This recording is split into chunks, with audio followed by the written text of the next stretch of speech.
Hey, what's going on, everybody? What's going on? What's going on? What's going on? I hope that you all are doing well on this Sunday evening.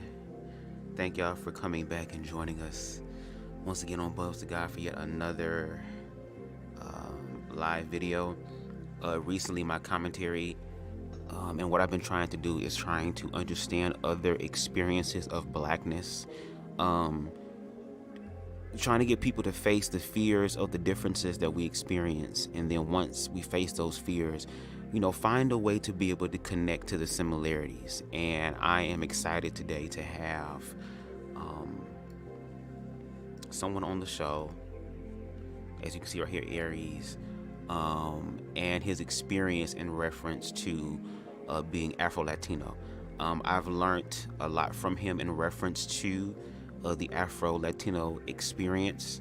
I've educated myself, which has been absolutely amazing for me. And it's helped me to understand people better.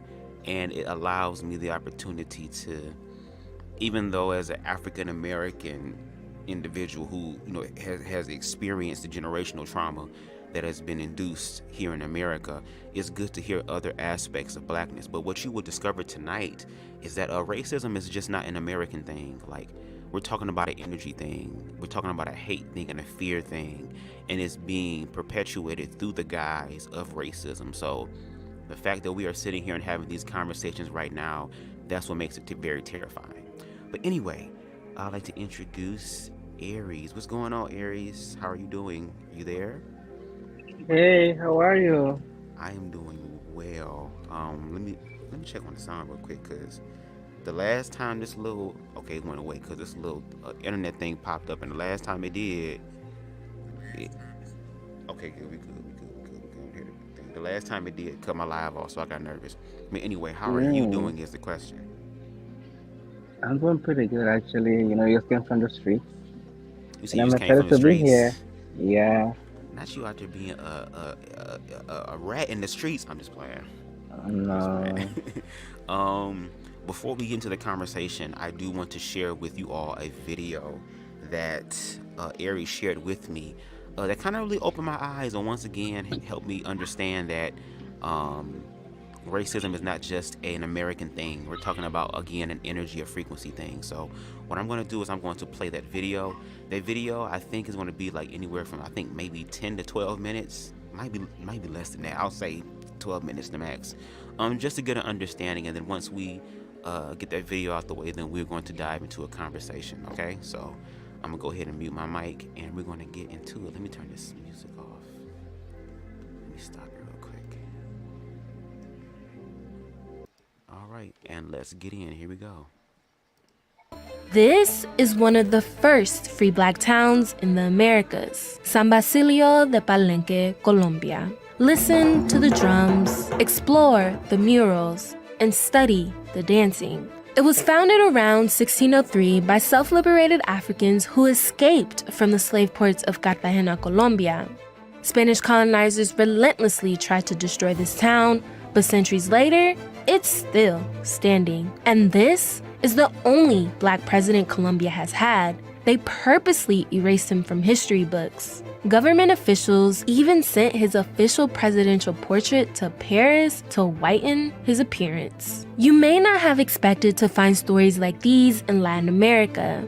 See, the dominant narrative is that racism doesn't exist in the region, just class issues. And I'm here to tell you that is a lie. Pero es que no hay negros en la Argentina. Por la forma que...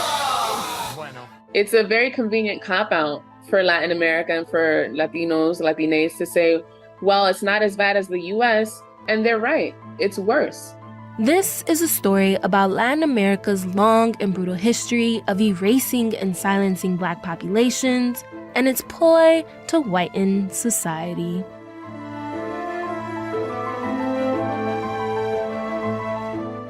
Here's the thing. Anti-blackness is so deeply ingrained in the Latin American region that it's often ignored or defended. Like in the case of Dominican baseball player Sammy Sosa, who downplayed using a bleaching cream that whitened his skin. From Peruvian newspapers using 159 different racist adjectives to describe African-descended people, to terms of endearment like mi negrita, which actually stem from the idea of people as property, to blackface, used as a form of entertainment. It's all part of a slew of everyday racism. There is plenty of evidence showing that racism is rampant in Latin America, but many Latin Americans have evaded accountability by treating racism as solely a US problem. Unlike the US, where racism was upheld by legal separation like Jim Crow laws, you're not a Texan if you're not for segregation. Countries including Colombia, Mexico, and Brazil encouraged the mixing of different racial types, known in Spanish as mestizaje. As a result, this ideology of mixing has been used for centuries to deny the presence of Black and Indigenous people throughout the region. This idea that everyone is mixed also has been completely overblown because Latin America is not unique in its mixedness, but that has been the mantle that it has taken upon itself so that you can evade accountability. How can we be racist if we're all mixed? Well, you certainly found very many ways to be. Meet Harris Machado. She's Panamanian American and the producer of Negro, a docuseries about Latino identity. We all know those sayings. You're treating me like a Black person. Trabajar como un negro, working like a Black person. Don't marry a Black person. Come on.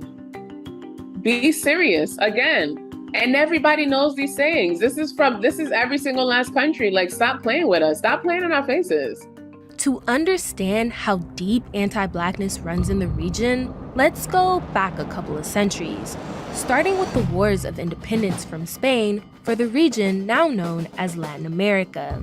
Meet Simón Bolívar. He's considered the great liberator of Latin America.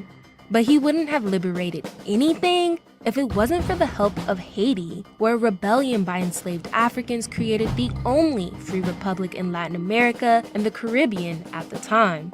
Haitian President Alexandre Pétion agreed to help Bolívar on his quest for liberation under one condition. If Bolívar won, he had to abolish slavery and the new republic he was fighting for. Bolívar agreed, and a few years later, he defeated Spain throughout South America and declared himself president of present-day Colombia, Venezuela, Panama, Ecuador, Peru, and Bolivia. Around 60% of soldiers who fought for Bolívar were Black, but Bolívar betrayed them. His promise to completely abolish slavery was a lie. He even complained that Black soldiers were audacious to want absolute equality. They had to wait 40 years after the war to gain their freedom. Bolívar and many other white elites feared that they would eventually be outnumbered by Black and Indigenous people. So he maintained Latin America's colonial, racial, and class hierarchy to keep control among the white elites. Bolívar believed in liberation, but only for some. Whites will not give up anything to Black people, or in general, unless it benefits them more. We're talking about a definite racial and social stratification that was the foundation of the region and in which the region still adheres to. Nothing has changed.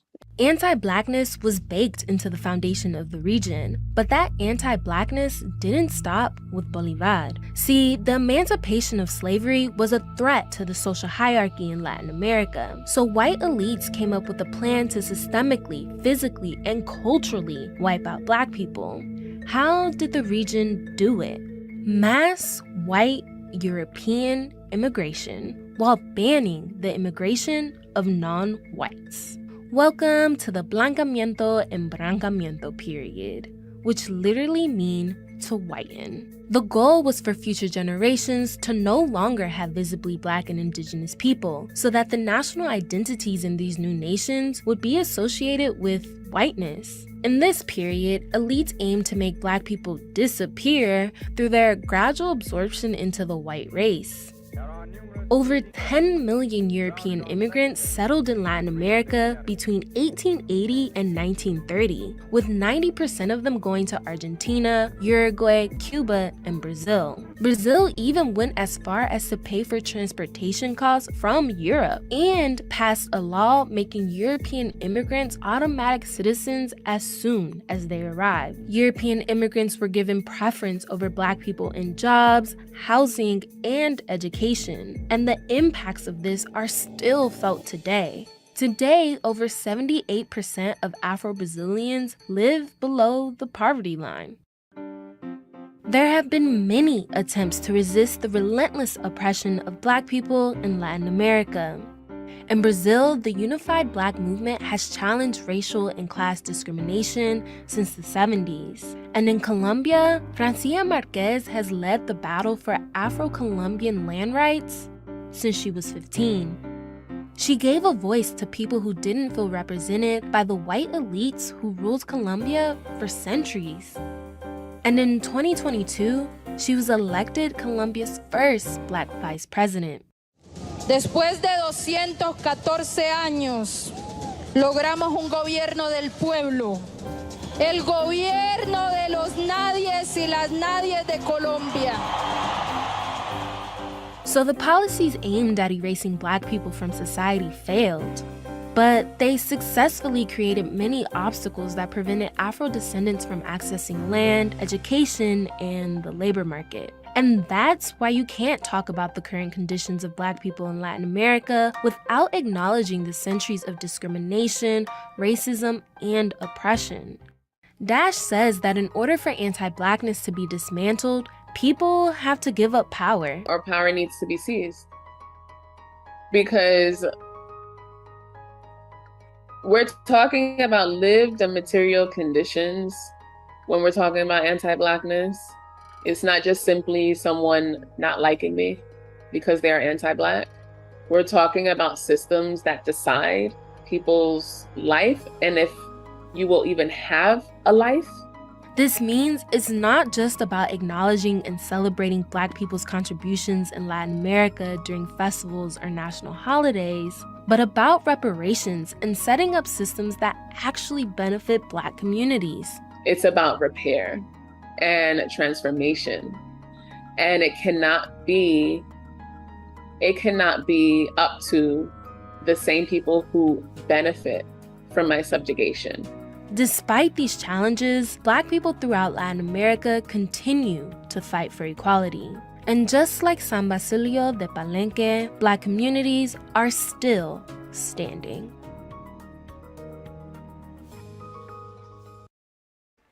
Wow, and wow. Just looking back at this after doing the little documentary that I did, which once again I encourage y'all to please go ahead and look at if you can, but just hearing the similarities that kind of like stuck out to me, because it's like, bruh, it's crazy. Like this, there are literally people that are asking for the exact same thing that's being asked for here in America. Aries, you still there? Let me see, hold on. Aries? Oh my God, hi. Oh, hello, okay, cool. I just want to make sure you was everything good. You still good? You cool?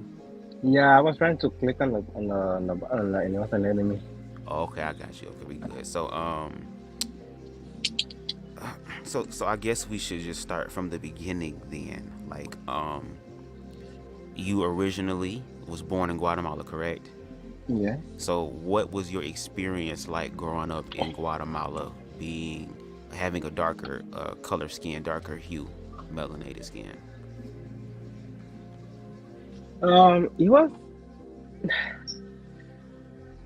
I don't know, sometimes it was kind of like hard for me I don't even know how to put it, because I didn't realize all of these things until I moved to the US.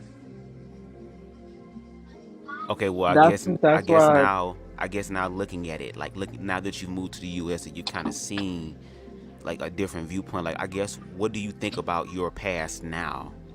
Like the things that you wasn't able to see and notice, like what do you notice about it now that you've grown up and that you're here in America? Um, I just want to say that it hasn't been, it wasn't as easy as I thought. Mostly because with me, knowing that I was treated different, I know we spoke about how I was being treated differently, as a child and whatever, right? And my brother was always praised and stuff like that. Even when it came to public spaces, when we would go to parks, or even there was an incident that we went to the mall back in the city, and a police officer, she was speaking, not police officer, but she was, I think, a guard. She was speaking on me a bunch of time, and before, because I was playing around, and a lot of the kids who were there, who were actually lighter than me, none of them got punished, and they were, and I remember seeing them pushing each other and yada yada. But me, that I was into myself, I was always sent to sit down and stuff like that. And the issue that I have with that is that, like, I grew up accepting accepting it. You get what I'm saying? Because even though that it wasn't like racism, as far as like, oh, um people calling me racist slurs or anything like that, it was always like them behaving in racist way, if that makes sense. Right. So what you're You saying is know? that you have darker skin, and your brother, you said, was getting treated differently because he had a lighter skin complexion. He was lighter, had a lighter skin complexion, right? Yes. So because of that, you're saying that, of course, they didn't call you any racial slurs like the N word or whatever slurs that are said over there, but it was the way that they treated you with their actions, not their words, but their actions, that was kind of something that was racist because of the color of your skin. Like, because your skin was darker, you deserve this type of treatment, as opposed to somebody who's lighter and having a different type of experience than you, right? Yeah. And Okay, so go ahead. as a child, like, you will grow up to think that that is actually normal, which is why I feel like a lot of people in my community back at home, they don't really do much. They always talk about, oh, we're about community, community, community, but they don't really stand up for each other as they should. You get what I'm saying? Because they still they don't see like their own worth, if that makes sense. You get what I'm saying? So Interesting. for example, with the whole idea with, like, for example, with, something that I noticed when I moved to the US, it was, that a lot of black people, they, love their hair texture, and they embrace their hair and stuff like that. Over there, that's not is not the case. You have to, like, because of white men standards, we were not allowed to have like dreadlocks, braids, cornrows, anything, any type of black hair. So we were not allowed to have it because we would be seen as criminals. And it came to the point that, like, even, like, with my grandmother, when I want to try something new, or I wanted to grow my hair, right, because I always like my hair to be long. Um, this happened when I moved to the US. I had a mohawk, but when I was 12, I came to the US. I was accepted in school. I felt happy because I had something new, right? So my mom told my grandma, and she spoke to me on the phone, and she was like, "Is that what I taught you? You look like a criminal. I didn't raise no criminals." And me being 12, I was devastated. Because it's like, but I'm not a criminal. This is something that I like to do. But because she's the grandparent, you're not supposed to say anything to them. So it kind of like, looking at all of that, with all of those things, it kind of made me realize, yo, I was being treated different, and I never noticed it because it became something normal for my grandparents. It became something normal for my mother. And so it had to become something normal for me. Right. So you're saying, like, it wasn't challenged. Like, once again, the fact that Mm-mm. they follow a hierarchy. Like, you don't talk back to grandma. Grandma is the boss over everybody. But it's like, look at what grandma was saying, like how ignorant at the time, not in a very bad way, but just in the way that she didn't know. Like, once again, generalizing you and saying, because of the way that you showed up, it showed up like a criminal, even though that wasn't who you were. But that was her perception of blackness. So she scolded you for that. So it's Yes. kind of hard for it was kind of hard for you to kind of stand up for yourself when there was no one around to really affirm you. So it's like if everybody else believes it, then it must be right. It must be true, right? Mm-hmm.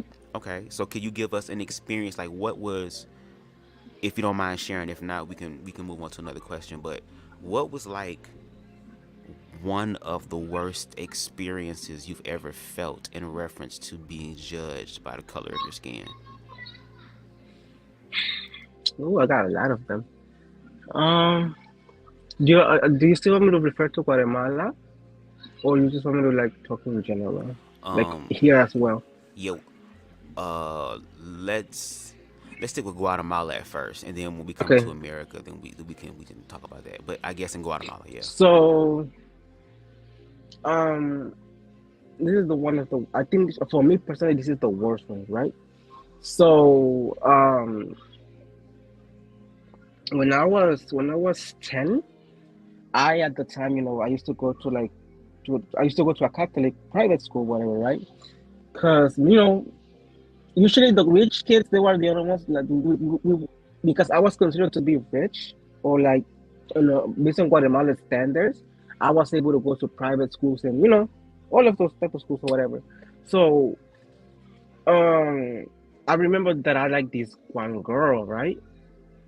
And she was beautiful and she was a plus size girl too. Because me at the time, I never liked those skinny type because they would see that on Disney. Like, and I wanted to add to date skinny people, and I didn't like them. I didn't like dating skinny people. I wanted to take something outside of the norm. So like that's something that was something about me. So I met this girl and she was white. She was like a white girl. Um, her family had money. They own resorts over there. Everything was pretty good between us. We became friends, and we have feelings for each other and yada yada.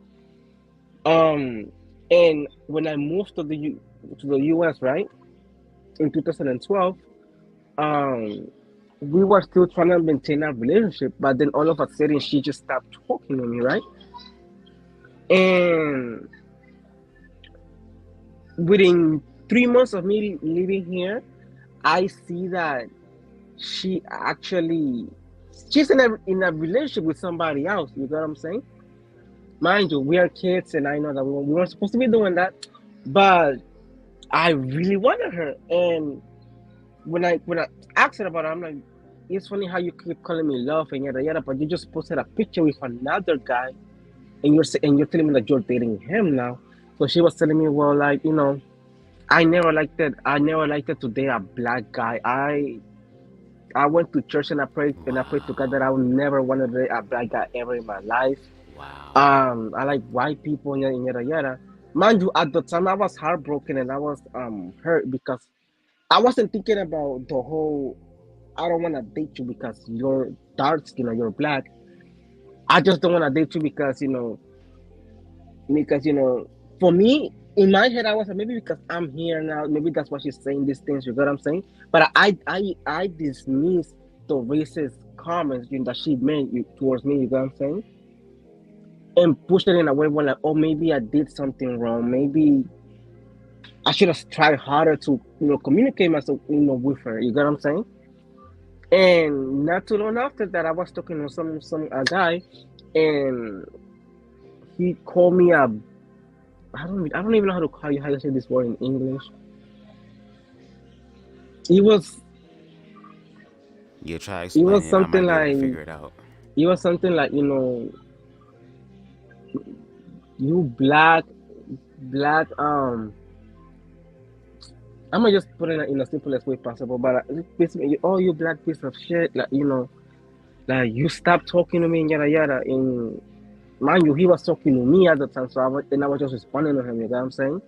So, and both of them were two people that I associate a lot with, and mostly because my family, they liked them because they're like, oh, they come from good families and yada yada.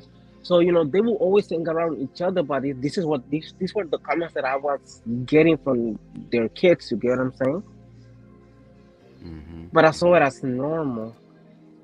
And now that I look at it, it was just kind of like, wow, I can't believe I just stood there and like thought that there was something wrong with me, you know. So let me So that ask I you would say this. like that would Oh, be go like the ahead. Go ahead. worst Go ahead. because I really liked that girl, and I was thinking of marrying her. I was in love with her. You know what I'm saying? And the fact that she did that, and the other guy, did the same thing. It was just kind of like it broke me. To this day, it still hurts. Okay, so let me ask you this: when you're talking about that experience, how was your mental health like during that time? Like, where were you at in your head during that situation, that experience back in Guatemala? I think I was unstable because my entire life, my family has always told me that I'm wrong, that I don't know anything, that I'm useless and stuff like that. So from the age of 5 all the way to that time to 10, I always had low self-esteem. You get what I'm saying?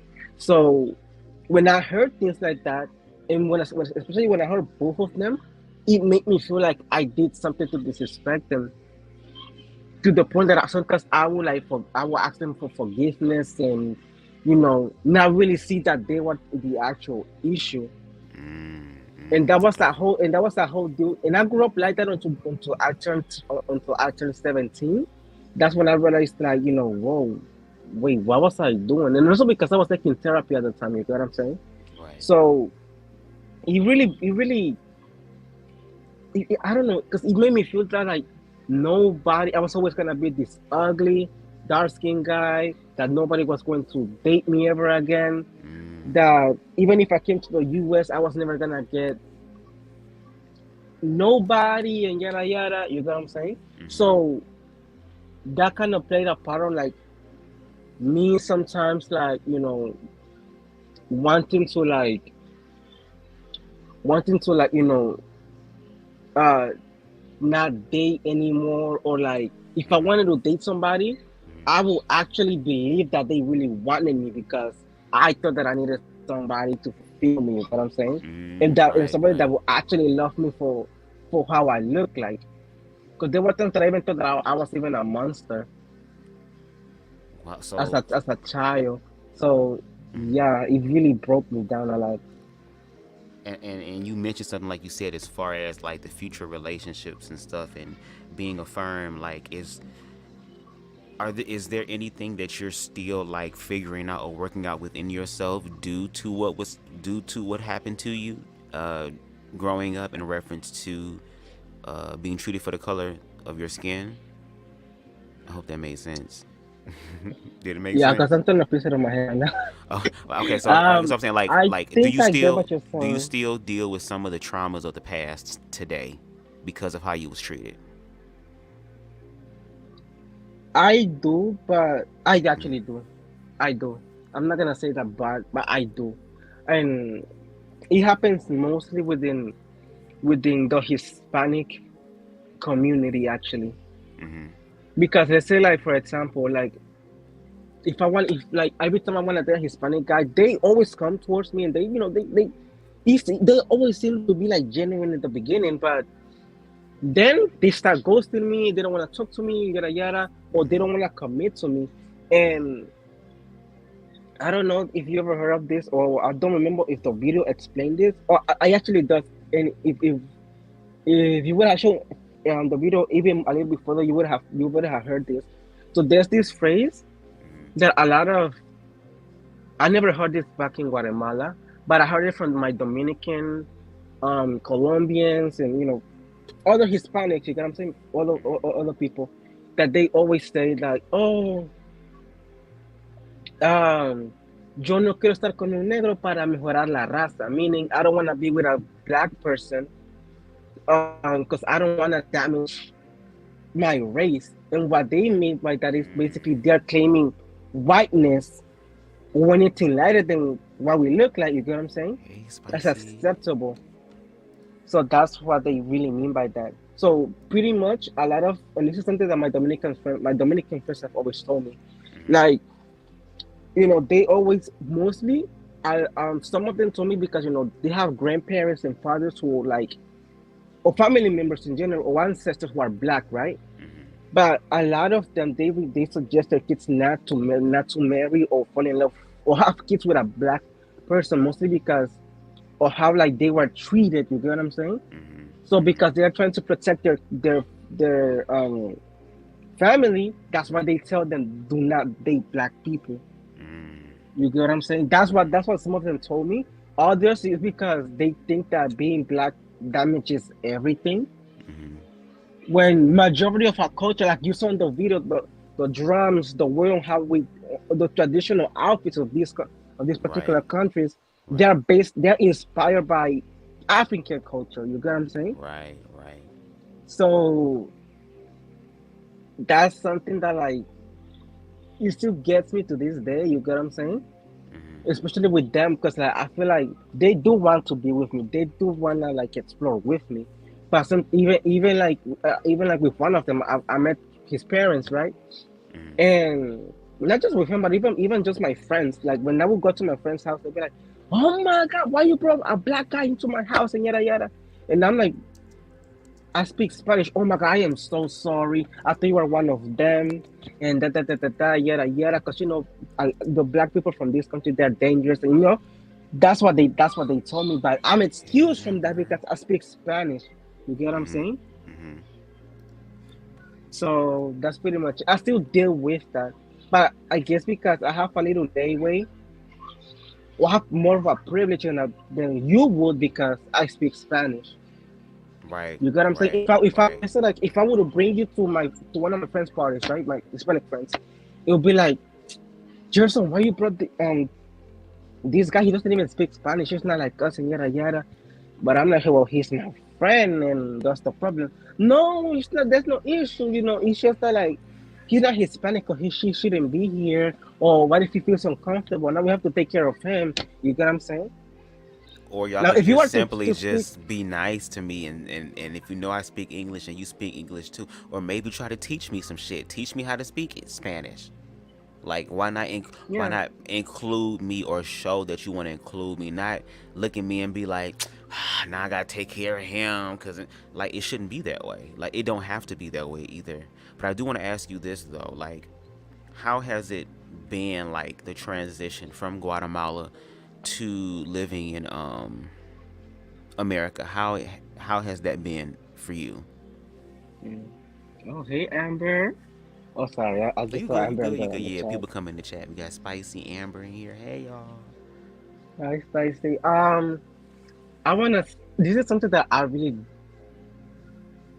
hate to talk about because I always think about how like a lot of like people would take it. No, say it. Be honest. And You want a safe platform. Yeah, you talking to me, so it's okay. Go ahead. yeah, I mean, no, I understand, but it still gets me like. So my experience from let me just start from the beginning. Yes. Right. Yes. So, sorry. You good. So I came to the United States at the age of 12 on 2012, right? So I want to make this clear for you and for everybody who's listening. Okay.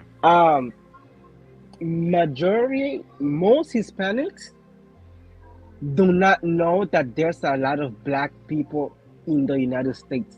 Some even think that there's not even black people at all. So they think it's just white people there? Yes, because usually like the people who go to, especially in Guatemala, I never seen an actual African American or a black person, you know what I'm saying, in Guatemala. If you see black people visiting, it's mostly if it's your family member or your uncle, your aunt, pretty much. But because of how media portrays, the United States schools, it's always like white kids in the school and stuff like that. So people assume that there's only white people in the United States. So I came with that mentality as well. So I'm thinking that the only black people were gonna be my cousins who were born here, my aunts. That's what I thought. So I was like, okay, whatever. I'm here now, and when I started my first day at right, I used to live in Queens. You have Mexicans, Dominicans, Colombians. You have black people, and that's just a lot of them. You So get you what I'm kind of saying? did you kind of feel like So kind of like culture shocked like when you came to America? Was it like, oh my God, there's so many? You know what I'm saying? no, it was more like a confusion. It Oh, wasn't like I confused. was in Oh, shock. okay. Like, oh, I was like, oh, no, no, no. It was like, wait, What? what? I was, Where these people come where, from? because it's the thing is that like in Guatemala, Hmm. the, there's a lot of people who have never seen somebody who look like us. People who look like us. Right. Not every state in Guatemala has black people living in it. And if Right. they Right. do, it always tends to be the light skin type of people. Okay. So, but actually dark people, That's my chair, y'all. I'm not farting. It's my old ass computer chair. it's gonna like they haven't seen any. So like let's say like if I were to take you to let's say Santa Rosa, right, which is a coastal city in Guatemala. Say it again. Santa Rosa? Is that how you say it? Santa Rosa? Yeah. Okay, I just want to make sure I said it right. Go ahead. So I forgot the name of the city, but there's a city is beautiful, and it's like by the water. Um, I want to come to your so house, Amber. if you go there, a lot of people are gonna look at you Mhm. because they never seen somebody who looks like you. You know what I'm saying? So do you think So it it would be makes you like feel uncomfortable. right? So would it be more so? Do you think like them staring and stuff would it be out of curiosity, or do you think it would kind of be like out of fear, like oh my God, there's a criminal? Like No, what do out you of think it would be curiosity. like out of curiosity? So Yeah. do you think they will walk up and ask you questions, or will they just be kind of to themselves and kind of just pointing and staring? The most that people have done was like touch my hair. Let me just say that real quick. I just want to say this real quick. I remember I was in high school. I went to a predominantly white high school, Hmm. and I was in this drama club, and I was the only black person there. But I didn't feel no racism from them. Like the white people there, I didn't feel no racism. I'm gonna be honest. But I remember they had this fascination with my hair, and that's a lot of things that white people do have about black people in their hair. Oh my Hmm. God, your hair! Can I touch your hair? Like, do they automatically touch your hair? Like, just start touching it without your consent? Yeah, they will start touching it without my consent. Wow. Okay. I just So wanted to it say will that be because like, that's what I went through. so a lot of the cities in Guatemala, they have like a church, Mm, like a big cathedral church. my Sorry. munchies kicking in. Spicy. Go ahead. And what was I gonna say? Oh yeah, so they have a lot of like churches, right? So a lot of people visit these churches from all over the world, right? So when they see us, they just like want to touch our hair. Or for example, this one time I was in McDonald's over there, right? Hmm. And you know how like they have like some McDonald's, they have that the little like playground thing, Like or the little little play playscape. set. Yeah, playscape. Yeah. So like they have that, and I remember this What's up with y'all and I Cajun befriended turkeys? I'm sorry. I'm looking at the comments. Go ahead. that's okay. I befriended like two people that I still remember them, but I don't remember their names. Um, so their mom came up to me, and she was touching my hair. And oh my God, like I've never seen hair like this. Like how long does it take you to wash it and yada yada? You get what I'm saying? Damn. Does it get dirty quickly and yada yada? So even she was just asking a question out of curiosity. She didn't say anything like that was offensive towards us. You get what I'm saying? Okay, spicy. Be dodging like the Matrix. That is true. Like, and that's the thing. Like, they will automatically start touching your hair, and it'd be like, "Damn, can you?" Mm-hmm. Back, and I remember like, I used to have an afro back in high school. Like during my excuse me, my freshman to like, I want to say close to junior year, but I would always pick my hair out. And of course, when you picking your hair out, when you start picking the back, that's where them naps be at, and it be hurting so bad. And they be like, "Oh my God, can I pick your hair?" And I said, "You can pick everywhere else except for the back." Where the fuck do you think they went to first? The The back. back. Yeah. That shit hurt so bad. It sounded like I was biting an apple the way they was picking my hair. I'm like, damn, what is going on? Mm. But no. But so let me ask you this: with you being in America, like, because you said you had a racist, you have a lot of those experiences, but you said you had some here in America. So, like, what was your worst racist experience? Can't even talk. What was your worst racist experience here in America? That's what I meant to say. Okay, now that's clear. Um,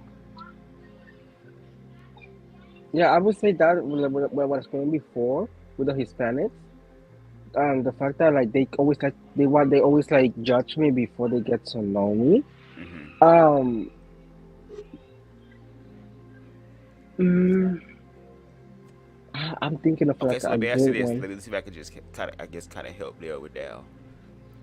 Bitch, who is this messaging me, girl? I don't know you. What?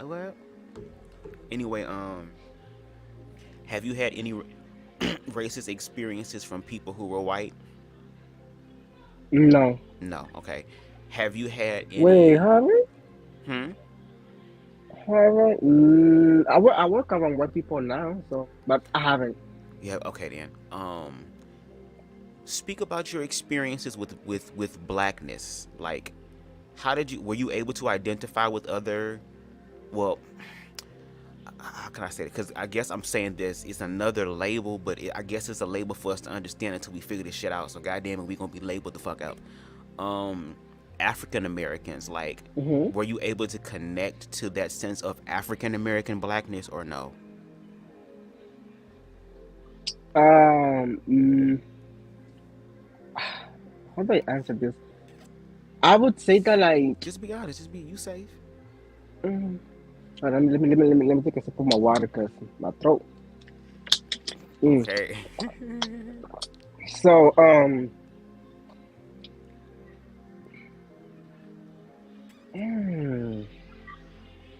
oh my God, I would say like I don't think it hasn't been good at all.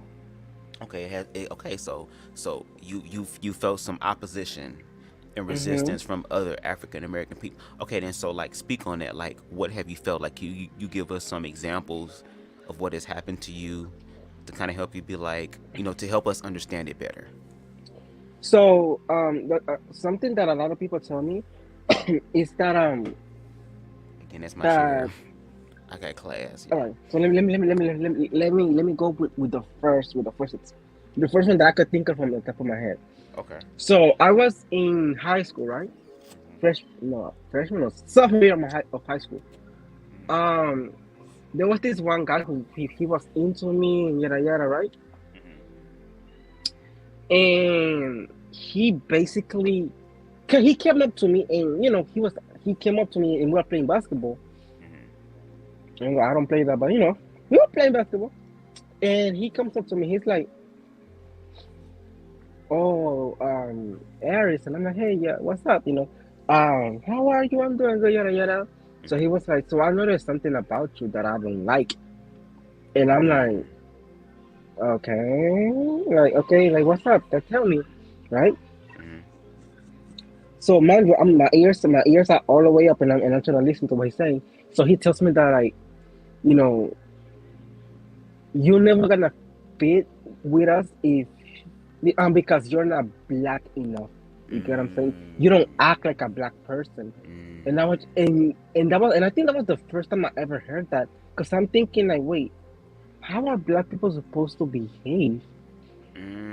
Okay. You get what I'm saying? That question stuck to me until the events of Odu, you know what I'm saying?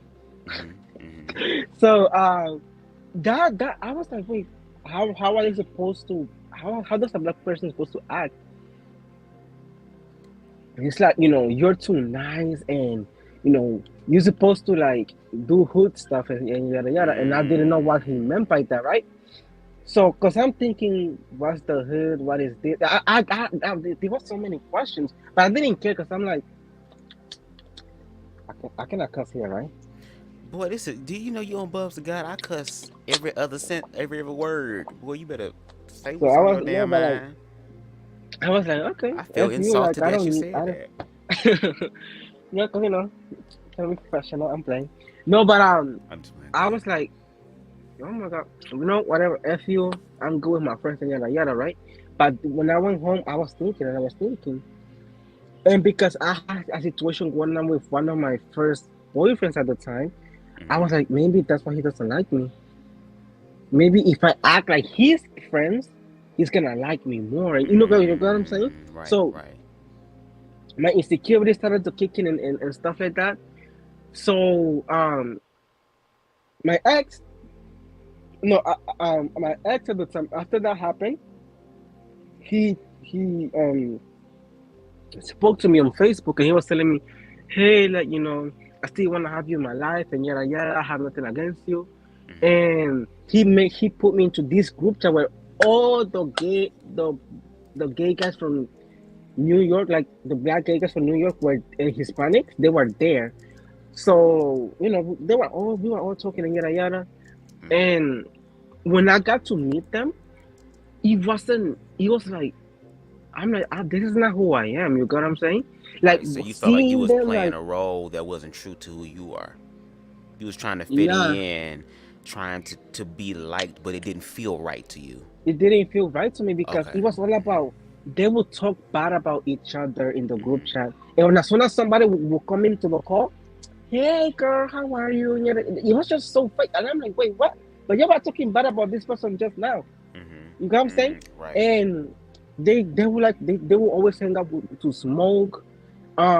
So for me, I didn't get it, but I'm like, these people they don't seem to be genuine. You get what I'm saying? So eventually I left them and I started to and I stuck to my own friends or whatever, right? But every time I try to make like black friends, it has never succeeded because for them it's like, I guess because they don't see a part of them in me. You get what I'm saying? Which a lot of people, they really like when I meet people, they really wanna like get to know me or whatever. Right. But as soon as I start saying something in Spanish, that's when it shifts. You get what I'm saying? And you So could it's like feel they that kind of. energy. So you're saying like they kind of, in a sense, cut themselves off. Like the only link, I guess, of commonality, or the illusion of that commonality or whatever was severed or destroyed because you introduced something that I don't know nothing about. Now I'm lost. Yep. Okay. So has your experience with black people in America, or I'll say African American black people, has the majority of your experiences been like that? Like that same Yeah. type of energy? Okay, so Yeah. It's always like, oh, because this is the thing. I feel like a lot of, I'm not. I feel like I don't know, but like a lot of black people, they rather date me than to befriend me. I so hope they that would. makes sense. So you're saying that when you say date and befriend, let's see if I can. So basically, dating me in reference to trying to. Are you saying dating to like be in a relationship with you, like to have claim and ownership over you, or are you saying dating like they're trying to get to know who you are and build something beautiful with you? I would say the first one. The first one. So Because I don't, so it would be ownership yeah, and sex. So like they would try to pretty do much, that as a yeah. way, like a cheat code to get into your pants, basically. But most of the time, and this is something that I hear from every single black person that I've Okay. been with. From your experience, yeah. My experience, y'all. I'm gonna say this. This is my experience only. Exactly. This is your This and I is appreciate not. you I'm not talking saying for that. every single Afro-Latino or Hispanic person. Right. This is just everyone's experiences, and Right. Right. if you got a question, that could ask me. But not everybody has gone through this. So Right. just I want to make that clear. Not everybody, but some people. We're gonna get into that a little bit later, but go ahead.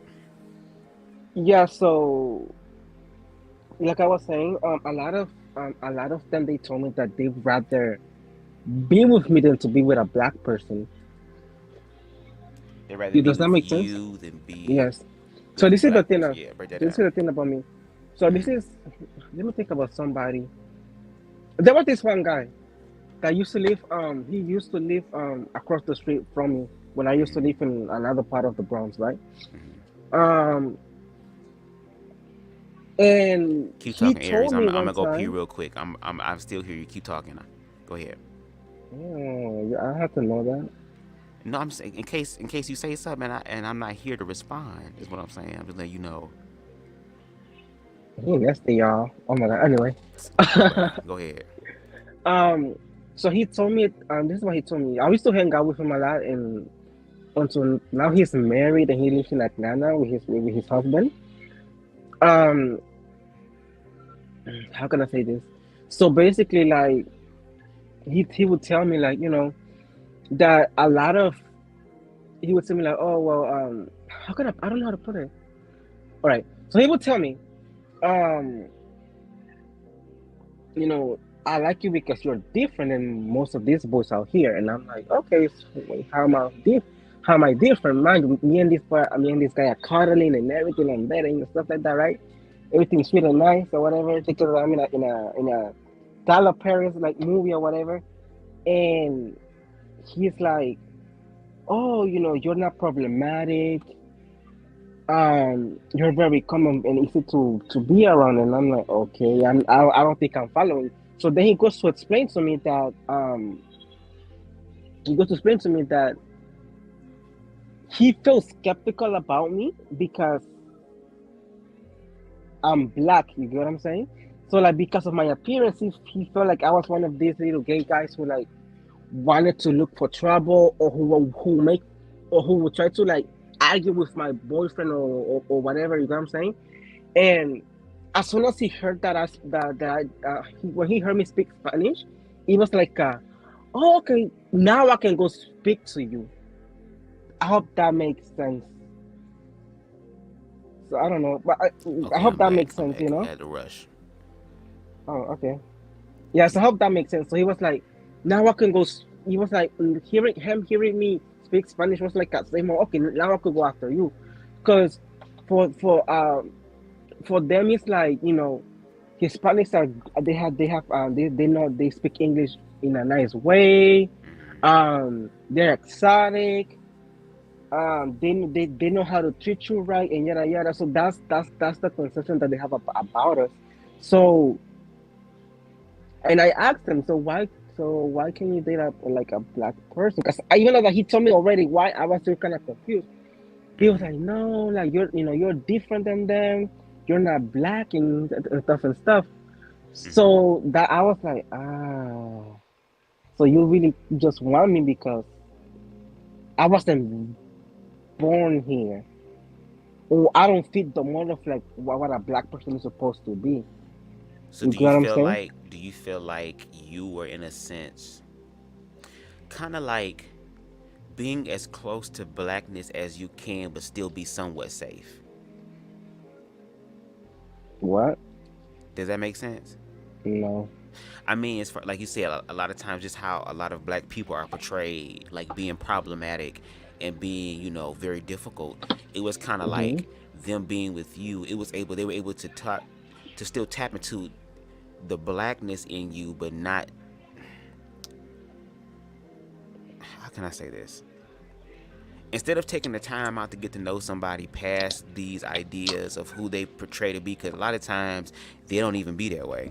That's just the Yeah. way they're portraying. Just like how you said, well, maybe if I do this, they'll like me. So it's people following a trend in order to fit in. But it's kind of like, once again, it's like you're black, but you're not that black. You're not those black people over there. So it's okay for me to go after you because I know that you're not problematic, like how a lot of these other black people are or portrayed to be. Do you get what I'm saying? That's what I mean. Yeah. Okay. Yeah. Yeah. Yeah. Like he can be. It's like if I'm gonna be with someone black, it's gonna be someone black like you. Yes. Okay, I got you. Okay. That's basically what I got. And Mhm. even like, and not just with him, with a bunch of other like black people. And I only ended up dating like African American. I must say one, honestly, because every other black person that I dated, that I actually decided to be in a relationship with, Mhm. they were black, but from another country. Okay, I'm glad you said that because I was about to ask another question. Oh, I'm so glad you said that. With that being said, like, dating some black men. Before we get into black men here in America, let's talk about the black men who came from another country. If you want to share what their ethnicity is, you're able to say it. I don't tell nobody business unless they say it themselves. But how was the experiences with them? Because see, they came from a different place they didn't have the African American experience with racism like we do here. So how was the dating like between you and them? Oh, I like what Spicy is saying in generalized racism. Yep. That's nice. Yes. Um, Let me go by country. So Okay, we you got can do that. Yeah. Jamaican. With the Jamaicans, right?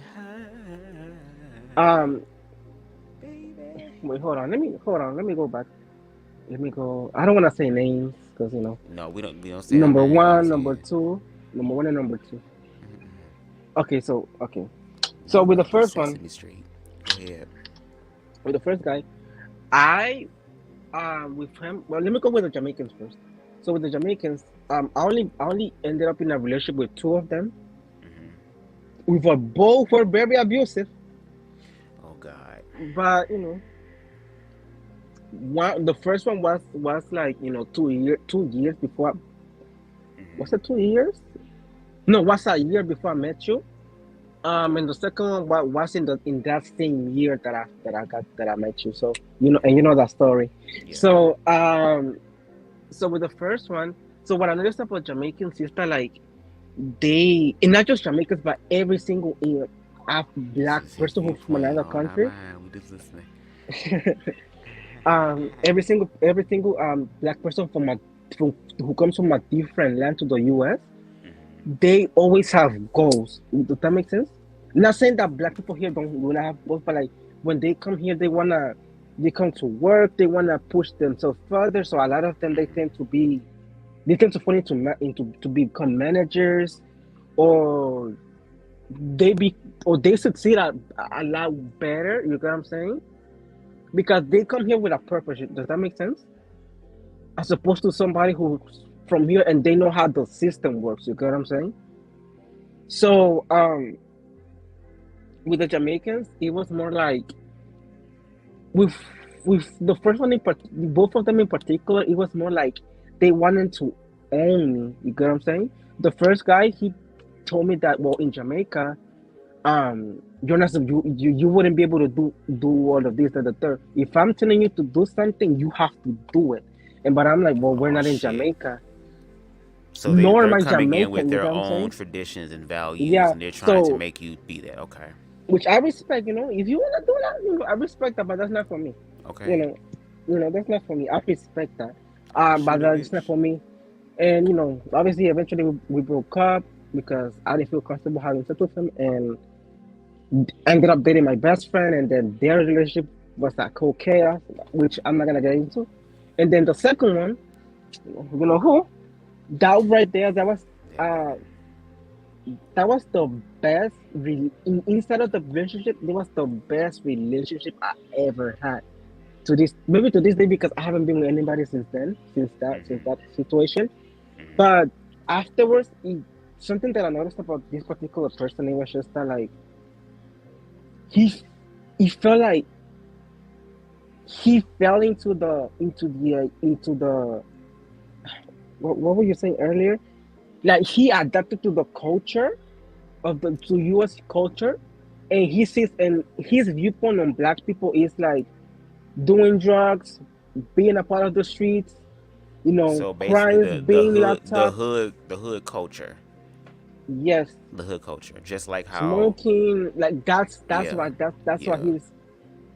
Which if you smoke, I respect that. You get what I'm saying? But that don't use. I don't But my smoke. issue, I have an issue I when don't smoke. people use it to define a particular community. Like You they get try what to I'm saying? identify that Yes, drug that's with my them. issue. Okay. Like Okay. that's not, and I'm like, no, like this is crazy because and that's how like stereotypes are brought up. You get what I'm saying? Because of things that actually happen. That's how people talk about black people in a certain way. And I'm like, but this is not how black people are. You get what I'm saying? Just because you have to do this in order to fit in, with America doesn't mean that this is what every single black person in the U.S. does this. Right. You get what I'm Right. saying? Right. Some people have they abuse it, and other people they do it because they need they need it sometimes. You get what I'm saying? Mm-hmm.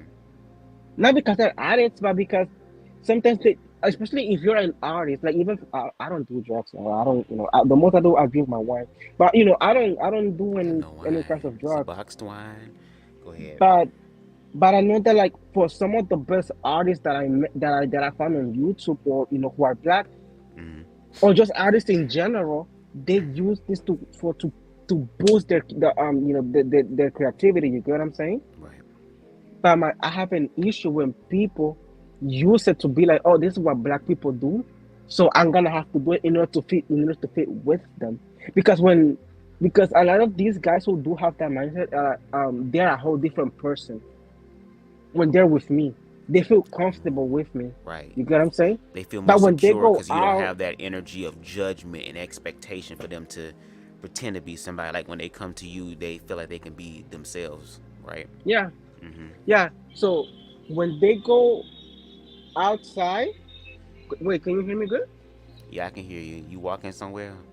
No, because the music just I'm about started to say I blasting in hear a my mouth. mariachi band in the background. Yeah, sorry about that. No, you good. Um,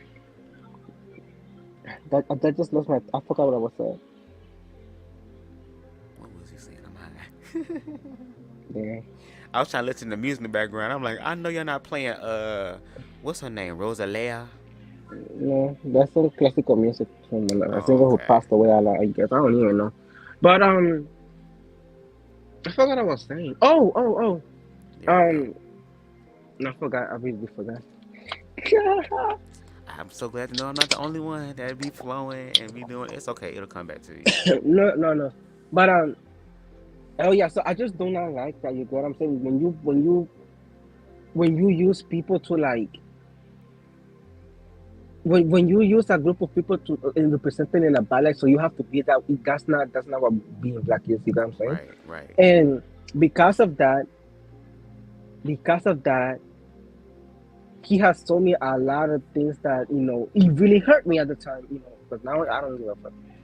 But it did hurt me at the time. And this, like that I'm useless. I'm slow. Mm. That I'm not black enough to be. And this is something that I noticed too. So I went. I know you know this, but I'm just gonna say it for the people in the chat. Yeah, go ahead. So me and this person, we were trying to fix a situation or whatever, but it came to the point where like he thought that he was ready to let me go when another he wasn't. And obviously I wasn't ready to let him go either, because my thing was that like because I never experienced that kind of like love, or like I never had a relationship like that. You get what I'm saying? Mm-hmm. I wanted to keep him, even though that he was no good to me or whatever, but I still wanted to keep him. And why did you feel like you wanted to keep him? Like, what did you feel like it was? He affirmed you in some way. Like, what were some of the reasons, if you don't mind sharing? I would say part of the reason was the fact that I didn't feel play in the beginning. Like when we first started when we first started meeting up, I didn't feel play. But I guess I'm Because talking about like after you felt like you were being played. Like, what still made you believe, like, see the good in this situation, despite what was happening? that it was the fact that like in the beginning everything was good. So Mm-hmm. and I felt like because he was meeting all of these people, and already he would come up to me talking about how this person did them wrong and yada yada. Mm-hmm. So I'm like, you know what? Maybe I am the one who you're supposed to be with or whatever. Because if you're having a hard time finding other people, and I wasn't even trying to look for people, but because I was like focused on him. Mm-hmm. So I'm thinking maybe I'm the one, So I was trying to kind of like convince you myself proving of that. yourself, in a Yes. sense. Okay. So he came up with me, and I went over all the way to one of his friends' house, which is I think someone who he ended up dating. Mm-hmm. He told me, he was like, Aries, I want you to understand that I have nothing against you, but I am not meant for you. And he was, and I was just quiet the whole. I did not say anything. I was quiet the whole time. He was like, I understand that you wanna be with me, but we're not from the same world. I want somebody who's from the streets. I want somebody who does the things that I do. You don't smoke, you don't do this, and I don't want to feel like I'm pressuring you to do this and do that and yada yada. We can still be friends, but I want you to, go ahead and explore explore somebody else. There's actually somebody who really cares about you and who really loves you. I do love you. That's not gonna go away.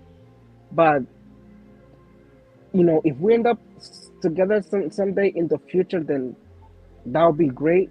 But right now, we're not. I don't think we're meant for each other. Right.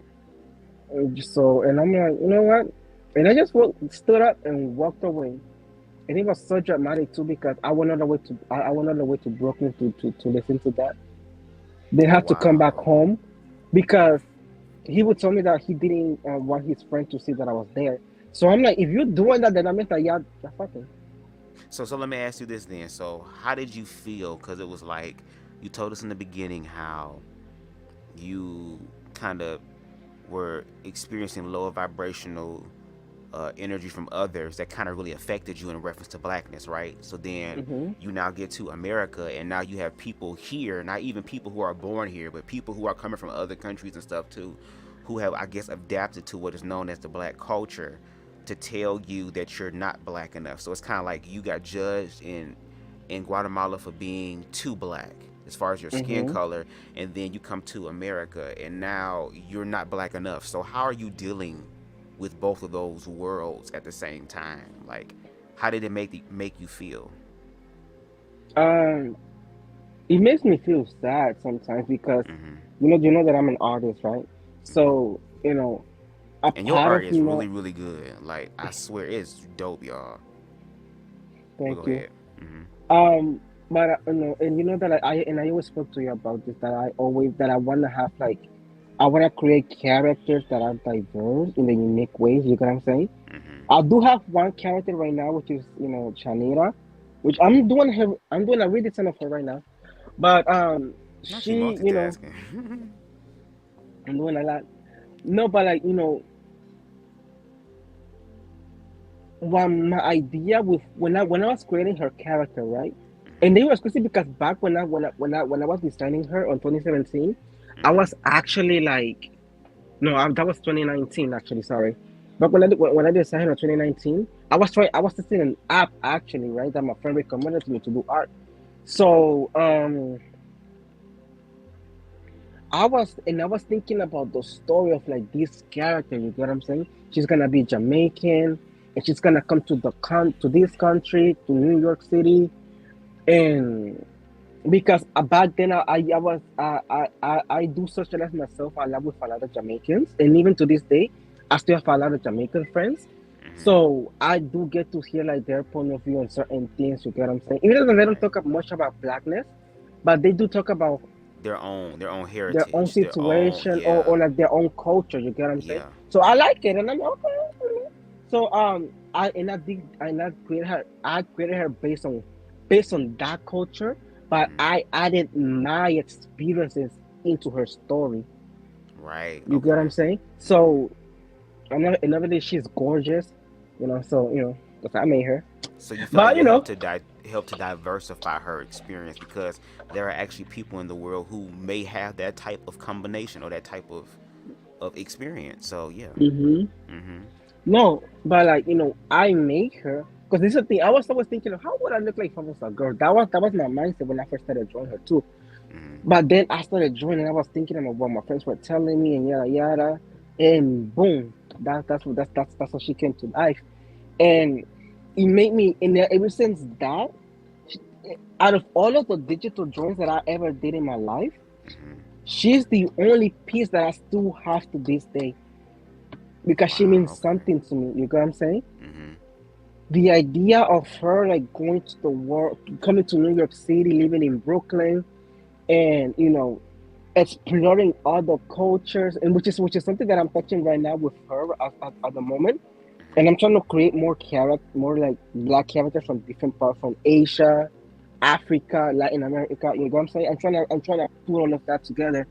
Um, so the idea of creating diverse characters and having diversity on media, I like that. You get what I'm saying? Because we need it, and that and something that I do want to say is that, like, we don't need. I don't think it's fair to say that as black people we need diversity just to see us, just for us, or just to see somebody who looks like us. I feel like actual diversity is when a character has has actual background to them. You get what I'm saying? Right. That you can relate to. Just because you have a character who looks like you, who looks like me, or who looks like your sister, your brother, whatever. Just because you have a black person in TV, I don't see that. Yes, it's something, but I see it as I don't see their value most of the time. You get what I'm saying? Because they're just there to be like, oh, let's not forget about black people. Let's just put them there. That's what I feel when I see like characters who don't have a good like background, you get it, or substance to them. You get what I'm saying? Come on, So EA Sims. Go ahead. I'm sorry. Go ahead. so when it comes to me, I wanna make art that represents me, that represents you, that represents my Right. friends. You get what I'm saying? I don't only want to think about what's good for my culture, when I know that Right. there's a bunch of thousand ways on how we could, like, describe or identify black, and which I don't think there's a way to say this is what black people should be and this is what black people should do. Hmm. I feel like that's unfair. You get what I'm saying? Because there's black people everywhere. That's You get what I'm true. saying? And That's we true. all have like our own different unique, cultures, Yeah, and experiences. so Hmm.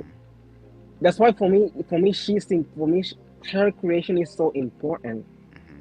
because I have to, even to this day, I still have to go through the, oh, you're not black. Even that I work, I work on that on Manhattan, right?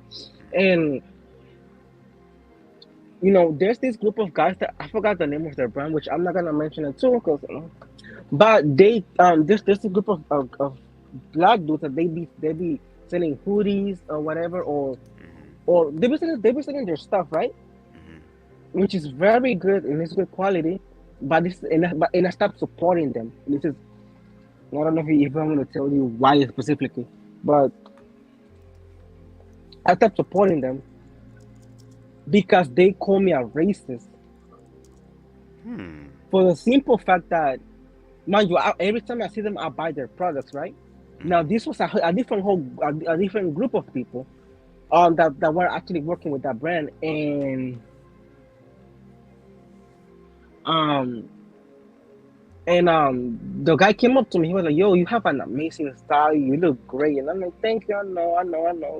But I was feeling myself, and he was like, "It would be nice for you to, like, take a picture on your Instagram and tag us, with our merchandise." And I'm like, "Oh, I do own some of your stuff or whatever." And we're like, "Oh, so why do you get another one?" And I'm like, "Because I have three of them at home, So we're like, "No, bro, come, just like, we are brothers. Like, we stick together. We're black people, and yada yada." No, no, no. I understand. I agree with that, but I already have a lot of the stuff that you can sell. You get what I'm saying? Right. And I don't want to spend $70 on a beanie. So all of that, we were having that little back and forth. So then he, like, grabbed my shoulder, right, and he squeezed it, and I'm like, "Oh, we about to fight right now." What the fuck? So he This ass squeezed it, and he beat. was and he was like, "Are you really racist, bro?" And I'm like, "How am I racist?" Yet he was like, "You are racist because you don't care about black people." And I'm like, just because I didn't want to purchase something that No, I that's already that's that's own. somebody. That's somebody who's conflicting two entirely different things. That, again, first of all, if you over here sitting here saying I look good and shit and tag you in your shit, if anything, I'm surprised that you ain't really give me nothing. Is because nigga, I'm the one that's promoting your damn brand because I look good in it. And if I already have 3 things, that should show how dedicated I am to it. Why can't I just wear your product and show it off? Is that simple? Which I Yeah, he was already trying to have. guilt trip you. Come on, Spicy, into a Yeah, sale. spicy. Oh my god, those spicy. She really spicy. Okay. Yes, sir. Spicy, crispy. Okay. Mm. I need to order me some food because there's nothing So let in me my house. ask you this then. Mm-hmm. To kind of shift it again to get a little bit more your experience with African American Black people. Mm-hmm. First of all, I want to ask you, and I already asked you this over the phone, but I'll ask you here on live. You took the time out to watch the little custom documentary that I made, right? Yeah. Okay, so could you share with the people what your thoughts were on that? And then I kind of want to shift because I think you said that you can understand where Ron and where Candace is coming from, and I would like to hear your perspective on that as well. But firstly, how did you feel about the documentary? Um, And be honest. Be honest. it was long. History is long. Go ahead. Like I said earlier, I actually watched it when you actually went live with it. Okay. I was drawing back then, so I did watch it when you went live. I was here at home, but I was listening to it today while I was outside, and and he it was incredible. It was, even though it was long, it was incredible actually because you took like so many pieces from so many sources, and it felt like a school project. That's But how I treat it. It's like I used to be so good when I tell you when I had I didn't mean to cut you. I'm sorry, but to say this, when I had some college classes, I had some public speaking classes, and when I tell you, it was a compliment. One of my teachers said, "I want you to just walk around and just narrate my life." I'm like, "What?" So I learned like that's how you tell a story, but you also cite your sources. And I didn't put everything and all of those the clips I put in there. That's not the complete story. Like I put pieces in there, and I want to encourage people to say, "Hey, if you have other questions, go to these links that I've provided in the description box and go watch them for yourself in its entirety, and it will make more sense." But go ahead. Yeah. I'm sorry, I just had to say that, but go ahead. No, but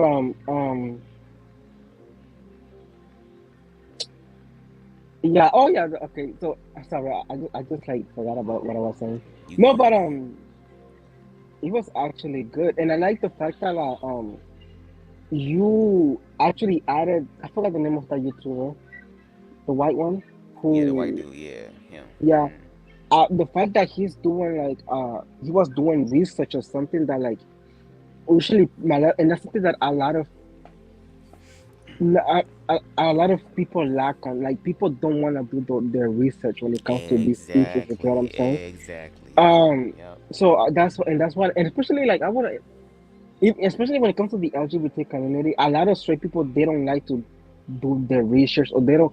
So they just make anything, whatever's on their mind. You see, that's why them, yeah. It's convenient, or always the truth. That's why, and I feel like that's why there's a bunch of homophobia. Yeah, I agree. Because people, they just make like stereotypes about everybody, not just like the gays, but like it's like white people, or they be like, oh, black people, they steal and they do this and they stink, so they're gonna believe that. Their own kind is gonna believe that. And then everybody coming towards the LGBT community, oh, they're predators. They this.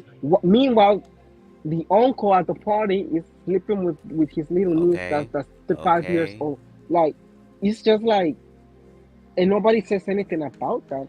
But like, when it comes to like queer people, it's just like we're the worst out of everybody.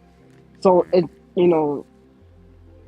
I like how like you were also in, and I think I heard more of Ron's voice than Miss Cadence. Which I understand his point, but my thing was that like what I got from him is that like this is my experience, and whatever, and if I didn't leave it, it didn't happen. That's what I got on the second, like, cause mind you, on the first thing I was just listening and I was like doing it, and I wasn't focused as much until the white guy was talking. But with Ron, he felt like You know She what? not This is listen what to I've it. been through. So whatever y'all went through is not legit. It's not real. And I used to be like that, and that's why I even told you this earlier that I thought that I was a conservative for a moment because that was my mindset as well. Because I never went through these things like police brutality in Guatemala. We don't Right. go through that. Right. We don't. The police they don't patrol us or they don't chase us around. We do. We don't got. I don't think we got. Do we got Karens? I don't want to say that we don't. But I never seen a Karen in Guatemala. Guatemalan Karen. Like we like a white person that will come up to us and be like, you cannot park this or you cannot do this. Yada Right. yada. Right. Right. You get what I'm saying? I never. Actually, maybe if we count the security guard lady that I talked about earlier, maybe she could count as a Karen, but I don't think so. But a lot of the things that like black people experience in the United States, I had never been through those things. Like except for racism and I would say the verbal stuff. That's I would say that. But when it comes to like actual murders Mm-hmm. and all of these huge topics, you get what I'm Mm-hmm. saying, Mm-hmm. that are started by rape because of racism. Not, I don't think I would say that like I ever have to deal with that. So let me ask you this: how do you feel about individuals? And I ain't talking about a particular individual because once again, like when I did my commentary on Ron and Candace, I'm not talking about them in particular. I wasn't attacking them in particular. I was criticizing their thought processes and their Hmm. viewpoints in a bigger system that kind of supports that type of belief. But what I'm saying is, how do you feel about people who they never had the experience that other people are saying, but then tell other people who are having that experience that something is wrong with them or that they're the crazy ones? How do you feel about that? How do you feel about somebody telling someone else's experience and have never experienced it themselves? I wouldn't even know because it has happened to me too, and I still don't know how to express that. Because when I talked about my experience with like especially in particular with like my Dominican friends Mm-hmm. and how I've been treated in Dominican homes because of how I look. Mm-hmm. And this is not all Dominicans. This is the people that this is my experience. I want to Right. make that clear. Right. My Right. experience, not everybody else's. Right. Um, it's always like because it doesn't happen to them. It's not existent. So but there's black people in DR. Like we don't do that. You get what I'm saying?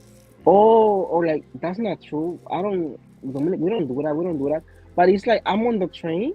People are talking terrible things about me without even having the chance to know me. Right. And when I turn out and I defend myself, oh my god, you speak Spanish? That's good. How? Where do you learn how to speak Spanish? I was born in What the another fuck? country. Oh, I didn't know that black people could speak Spanish. Like, that all of these things it's just like when I tell this to my friends, they don't believe me sometimes because it's like that's not real. That doesn't happen to us. So why would it happen to you? Because I look different. That's the crazy part that I be You get what trying to I'm get saying? people to understand. Like, that's why it's important to like what we're doing now, talking to each other and learning from each other's experiences. I think we've gotten to this point to where we're learning how to shut other people out in an attempt to try to I don't know like shutting other people's experiences out and living in our own bubble and thinking that that's how the world is. Like, yeah, that's your own personal unique world, that's cool, but when you go out into the objective collective world where all of us are affected, there are going to be different Hmm. experiences. It's like, what's I guess for me, so let me ask you this: do you feel like the people who have such harsh opposition towards others, do you feel like it's because they're low-key afraid of them? And if so, what do you think they're afraid of? Mm, can you repeat that again so I could get what you're saying? For individuals who Mm-hmm. oppress other people, right? And they use very Yeah. bad words and try to create a bad experience for other people. God, I forgot the damn question myself. Damn, I'm trying to find another way to say it. Instead for the way. Okay, here we go. I think I have it right. How do you feel about people who oppress other? Fuck it, I lost it. Never mind. Fuck it. How do you feel about how people like I lost it. oppress? Could you something about oppress others? I know they oppress others, but I was trying to find a way because I felt like I already asked this question. I want to ask it again, but fuck, I'll just say it if it's the question I already asked, whatever. But how do you feel about people who oppress other people and then feel some type of way when that same energy is given to them? I'll say that. Like you said, I can say all these things to you, but once I find the truth, oh my God, it's flipped. Because Ron, like in his latest commentary, was upset and was mad because of what he was receiving, and he felt like his freedom of speech was being attacked. It's like what you're saying, low key, is supporting demonizing other people. Oh, that's what I was saying. Like, do you feel like there's something they're afraid of? That's the thing about fear. Do you feel like they're scared of other people that they don't know? Yeah. And why do you think the fear is there? That's what I meant to say. I told you I was gonna bring it back, bitch. The fear. So I'm gonna put it in two different perspectives. I hope that can answer your question, yes, and I hope please, everybody on the chat can understand this. So the first answer that I could give you would be fear, because when you come to this country, that's the first thing that's intelligent into many of us. Even for me, my grandma told me, be careful with the black people over there. Wow. You get what I'm saying? They are dangerous. Like they can attack you. Wow. Like if you see them walk, like that's that. And mind you, she's even darker than me. But you know, she said, I'm not going over there with them. Okay, I know what type of black I am. What you talking about? But that's what she heard from family members. You get what I'm saying? And also because a lot of my cousins who live in here in New York, they have black friends or whatever, but they do fit the narrative because of I don't think their friends see them as Latino or from Latino descent, because they grew up, they grew up here, so they know, they understand the culture better than I do. You get what I'm saying? So that's one thing, and plus they even act on it. So that's one thing. So, and a lot of people, they do say that. They say, like, even for my Dominican friends as well, like, or my friends in general who are Hispanic, they always tell me that, like, the parents always tell them, be careful with the black people. Ten cuidado con esos negros. Ten cuidado con los negros. Be careful with the morenos. Like, these people, they are always out of control. And usually, it's because, like, most of the homeless people that are seen in New York, they're black. Wow. And I feel like that's when my fear started to come too. Because I remember, like, and I feel like I had to grow out of that. Do you feel like when that fear kicked in and you heard your grandmother telling you this, and then you come to New York and you see this, and then you see black people who are homeless on the street, was there a part of you that was afraid of, like, oh my God, this could possibly be my experience too because of the color of my skin? Especially if not really with the color of my skin, but mostly with my situation. Okay. Current situation,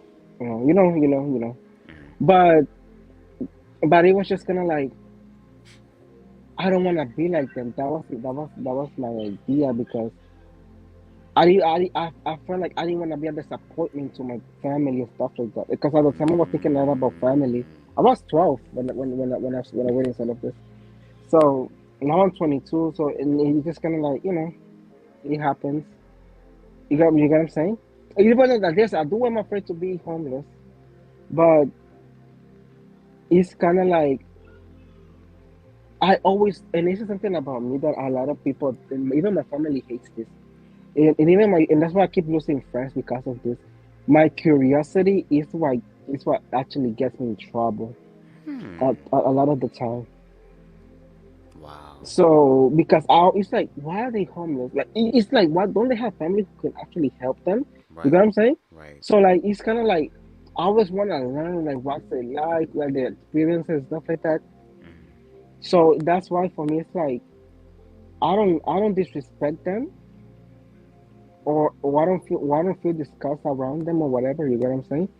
But I do still have like that fear of them doing something to me sometimes.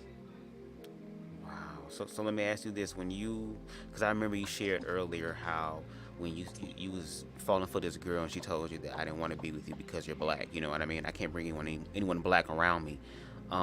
How did you feel when you first came there and you saw like I don't even want to be this. Like I don't even want to be connected to this blackness that even though the circumstances were somewhat different, I guess just because of how black has been talked about or African has been talked about around the world to be seen as undesirable. So Hmm. again, you went from being rejected because, oh, I don't want to date somebody who's black and disappoint my family, to now coming to America and actually feeling that way, like I don't want to be connected to that. How did you overcome that? By talking to people. That's the only way. This is something, and I hope everybody's listening. The only way that you're gonna get rid of a fear is by actually opening your mouth and talking to the person who's experiencing that fear that you know what I'm saying, that you Right. have. I never spoken to a homeless person, but I did. Oh, actually, I have. Oh, you know what? Yeah, actually, I forgot about my I just friend. caught Oh that. my god. I just caught that. Okay, I think I really forgot about her. Damn. But you know him. Hmm. With him, like I understand why he is homeless. You get what I'm saying? Right. And even with him, and even like with other homeless people that I've seen on the street, I understand why. And some people they even choose to be homeless Oh wow, that's because different. they feel like the world, the system is a scam and stuff like that. You get what I'm saying? Which Oh. I understand too because even in New York, it's like very expensive Yeah, now. I think Spicy said that rent in NYC is higher Yeah, than the it's goddamn shelf that I expensive. can never reach with my damn step ladder. It's expensive living over here now. To the point that I even having a hard time finding an apartment for myself. Yeah, I mean, yeah. And before when I was younger, I wouldn't have pretty much that much of an issue. But now it's just kind of like very difficult. So, I kind of want to go back to like the different unique perspectives of blackness because you said that you could understand where Ron and Candace were coming from. Like, was there any Yes. other points you wanted to share about what you understood from their perspective, just so I can understand? Because they not talking to me, unfortunately. So, So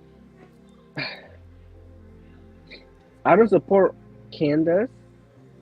Not and I heard about Candace a long time ago because of I think she spoke about on the Little Mermaid being black or whatever.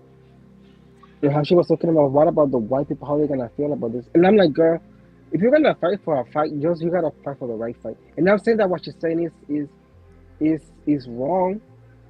I understand that, but it's just kind of like there's a reason of why Haley Billy got just to be. I'm not even gonna get to that topic because which I'm actually gonna get to that later if I can. okay. I know that it's not about the Little Mermaid, but I want to get to that point about the Little Mermaid situation because believe it or not, even though that the hatred for her on social media is dying down now, that hatred for Hailey Bailey is still going in America Yeah. to this day. Yeah. Every time I wake up in the morning, it's a racist meme about her from Yeah. Hispanics. Yeah. So that's still going on. I'm gonna touch on that a little bit later.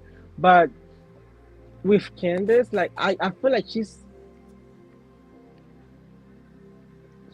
fighting the right fight, Girl. but with the wrong people. Does that Interesting. make sense? Yeah. Could you kind of go a little bit deeper into that, like break it down a So little bit with more? I don't know anything about her because I don't care about her really, but because she don't care about me either. But anyway, I don't care Uh, about Candace. uh, But my thing is kind of Candace, like I want to talk to you, girl. I feel like and this is why like I really I like listening to her sometimes when she puts out on my Facebook when she pops out sometimes. Just gonna be like, girl, bye. But with her, I feel like But because like I don't know if you saw that one of her classmates actually spoke on her and how she was Mm-mm. being treated. You get what I'm saying? Mm-mm. No, what happened? So basically, I don't even know because the clip was so long. I saw it on TikTok. I'll see if I found it. Okay, yeah, yeah. But and I'm gonna send it to you. I think I'll send it to you. Oh no, I didn't. But I'm gonna send it to you. And when if I do find it, if I not, then that's sad. Yeah, if you don't, it's whatever. But it was viral too. So I don't know how you didn't see it because it was a white classmate talking about how she was being bullied and they were in the same high school and they're in the same middle school, high school, whatever. But they were in school together. She was talking about okay. I think she was saying something about the line that she's putting her back on her own people. That's all I could remember. Which my You thing said is she like I what? She doing what? the Candace is actually like putting her back on black people, her own community. So you saying you Which feel like Candace is setting the black community not backwards? me, the girl who spoke to about That's her. what I I mean. Like think you're saying that she said that. pretty much. Yeah, I'm gonna have to send it to you so you could Yeah, like see it just to because be I sure. really don't. Yeah. I'm just speaking based on my memory, and my memory be jacking Right. sometimes. We gonna say But allegedly right now. Allegedly. yeah, so that happened, Hmm. and she did a response which I did not listen to because I didn't have the time to do that. Because she Hmm. was acting really, she was acting like you know. So let me just get it to her because I'm gonna be here forever. So with her, like I said, she's fighting the right fight, but with the wrong people. And what I mean by that is that I do have belief that Candace wants to make the black community better, but she's going on the wrong way about it. Judging and mistreating people is not the right. You know what I'm saying? It's not the right way. Hmm. You get what I'm saying? I do like the fact that she's speaking up on issues and yada yada, but I feel like she needs instead of her talking about this is what black people do. This is what research like is telling us the black people of why a lot of black men are going to jail. Like this is what the research is always based on research and it's not based on what let me Oh, you put going my off? heels on. Let me put my little skirt on, walk to New York City or or go to the worst neighborhood in the US and actually experience that or understand where they are coming from. You Yeah, get what I'm saying? yeah, I feel like yeah. that's the only thing that she's doing wrong from in my opinion. So let me ask you this: do you feel that? Because once again, For me, I don't have anything against Candace to where I hate her or I wish her any harm. I don't. Again, I'm trying to understand. But do you feel like she's being weaponized or used in a way to kind of mock the black community? Because it's kind of like, here it is, you're calling out all these problems that the system has played into. So of course people are going to perpetuate those stereotypes. But do you think she provides anything that would be able to help black people for real? Like, do you think she Mm, brings forth any solutions? Or do you think she just talks about the problem and to be like, okay, y'all, mm, I exposed the problem, now what? no, that's what I was that's what I'm trying to say. Hmm. Like she's fighting for the right things, but with the wrong people. I think she's being used? Yeah, Maybe. I don't want to say yes or maybe. no. I Okay. want to say maybe. Hmm. And the reason why I say maybe is because I guess she's getting. I want to say she might be getting used because I think she's mostly speaking on white platforms. Yeah, so let I me don't I don't remember her ever go. right. Because Maybe I have to do my research on my face, but like I don't remember her going to black platforms to actually right. sit with black people to talk about the situation. What Well, she actually, did, she did. she Actually, did she one did. She did. time She did. She with did. the Yeah. black thing with Ti and Killer Mike. Yeah. She did. But I guess what I'm saying is like for example, she recently did a documentary which I would suggest that y'all go ahead and watch just so you can get her side of the story. Because in order to get the truth, we need as many sides as we can, girl. The truth gonna reveal itself. We just want to know. But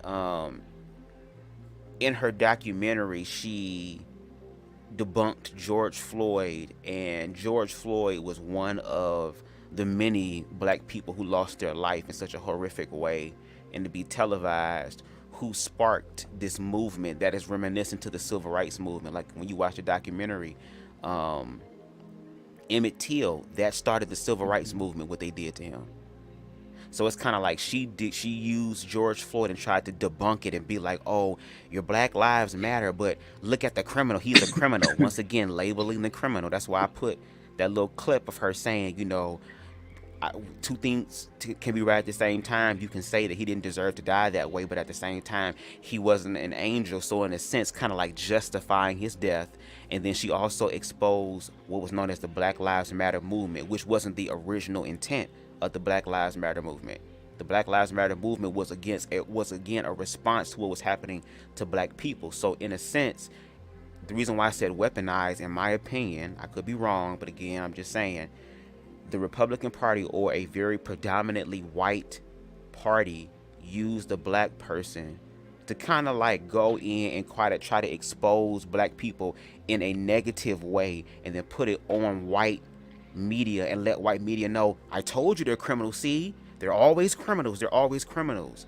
But that's why I put the documentary out, because that's always been the story. Like, what I didn't put in the documentary was the fact where we had African American leaders like Martin Luther King, Malcolm X, but we also had Huey P. Newton. We had people who created the Black Panthers Party that was meant to help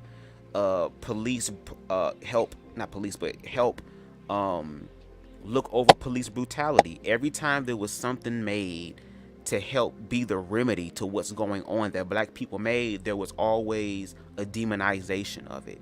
So it's like Candace, in my opinion, based on what I've seen, was used in that way to kind of silence black voices. Do you feel like she did that? Like the same thing? Do you feel like she was silencing black voices with her commentary? No, I feel like she was. Okay, I see your question now. I think that no, I don't think she's silencing. She's trying to do that. That's what I. That's So what she's not attempting. I mean, she's attempting to do that, but she's not successful in it. No, because like I feel like, cause this is the thing. I feel like her goal, like I said, I do see her vision, but the issue that I have with her is that she's not going out to the community to actually talk about what's going on, or even experience it for herself. You get what I'm saying? And if she did experience it, I feel like she took like some kind of like she's trying to use her platform as a way to like bring awareness. Like, okay, look, wake up, black people, but at the same time playing towards the white man, because the white people might they might be using her, which is why I say maybe they might be using her to inform other white people. This is how black people are, at least coming from the mouth of a black person. Wow. So I feel like that's what the game is at. But at the same time, I don't think she's being forced, because I don't think she's being forced, or she's being like put a gun on her. She's not being forced. I don't think she's being forced, because like she's talking freely about this, you get what I'm saying? And at the same time, she doesn't care about community. She wants to bring community. It's like, you know, how the people be like, oh, it's about community, but they exclude a group of people.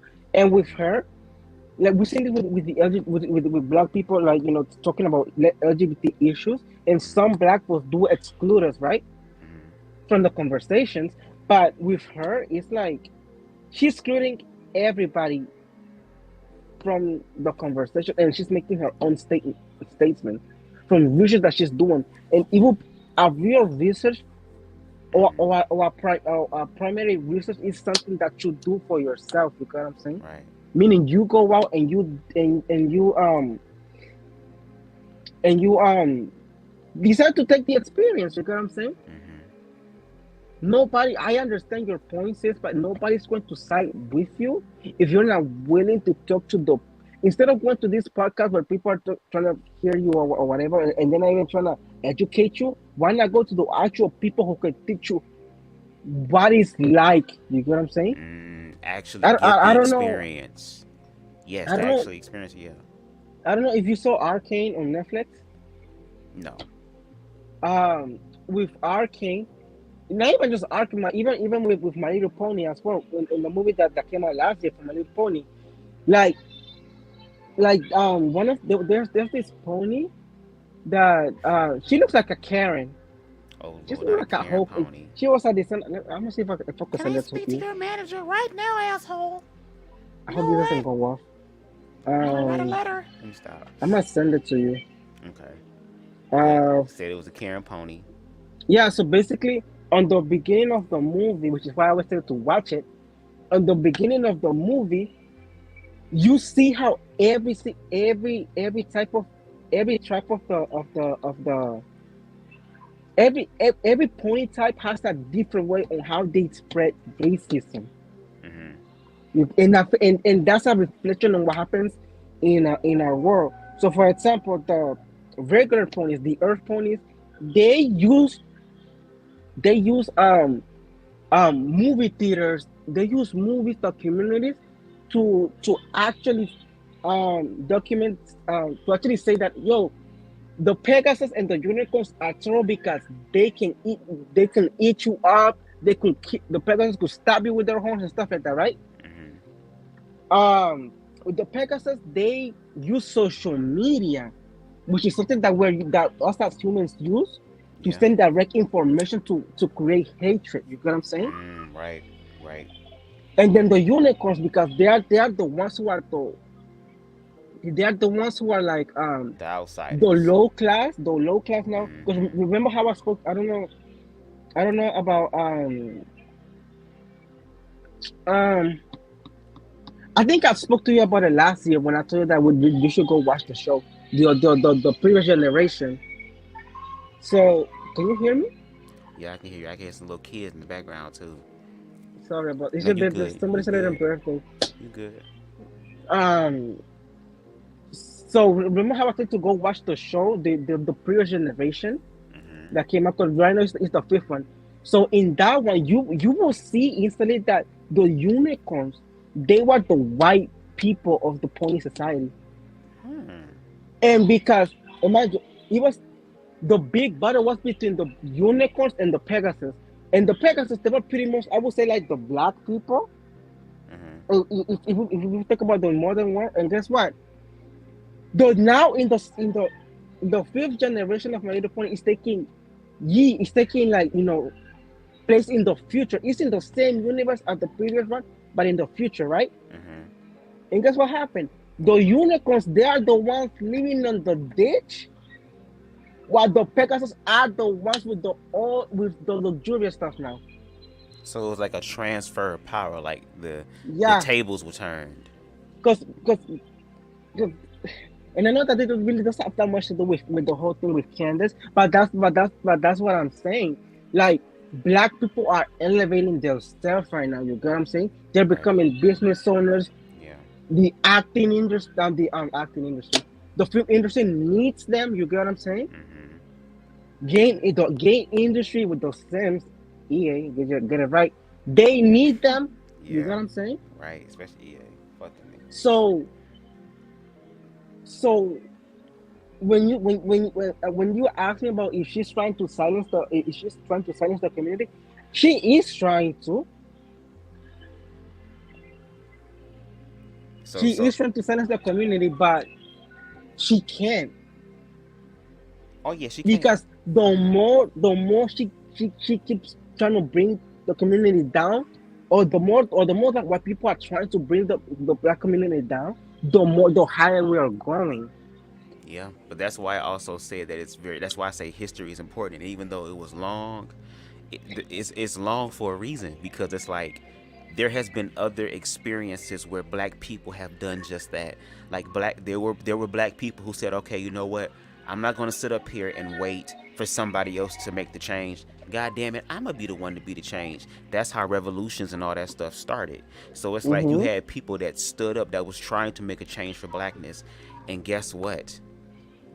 Those individuals, unfortunately, every single time in history were investigated by the government.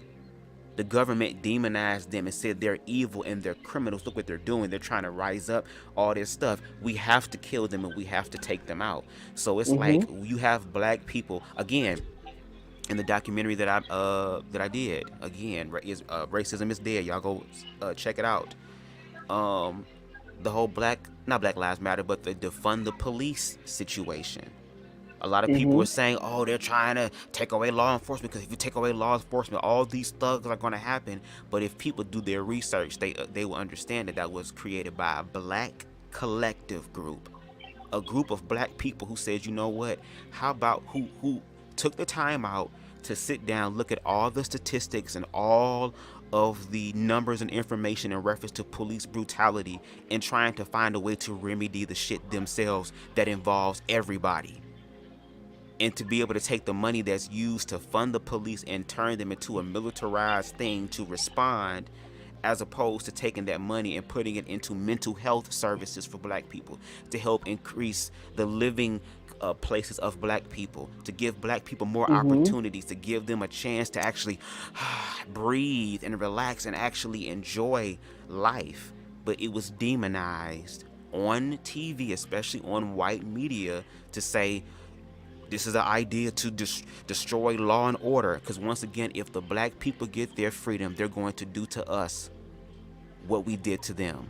And I hope that doesn't happen. But I feel like because of that fear, they're literally going to manifest it. It's only a matter of time when people are going to have, take enough. The reality is that white people that's why they do what they do. And I learned it from my African American history class. Even though I haven't gone to that class in a month now. Wow, but I still do my homework. But I learned that, like, I came to learn that a lot of the reason of why happens. Can you hear me? Yeah, I can hear you. Go ahead. Oh, cause something just went off on my on the like, I don't know how to explain it. Something went off of the mic and I don't even know. Oh, okay, so I don't know. It You might can have hear me been now. the instrumental that's playing. Hold on one second. I just want to ask a question real quick. Keep that thought real quick. I'm so sorry.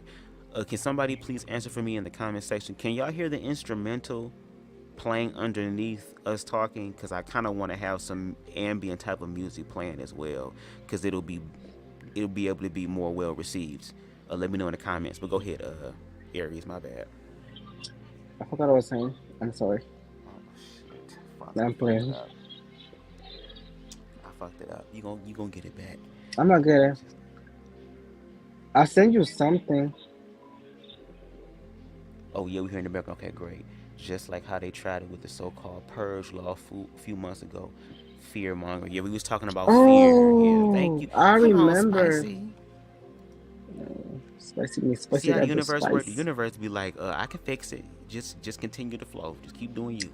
But go ahead. Hold on.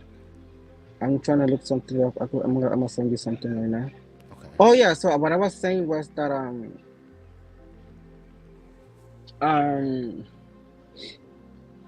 just missed it, and I just had it in my head. Don't feel bad. A lot of people do that now. Who's this? That's just you. I think police is what? Ron.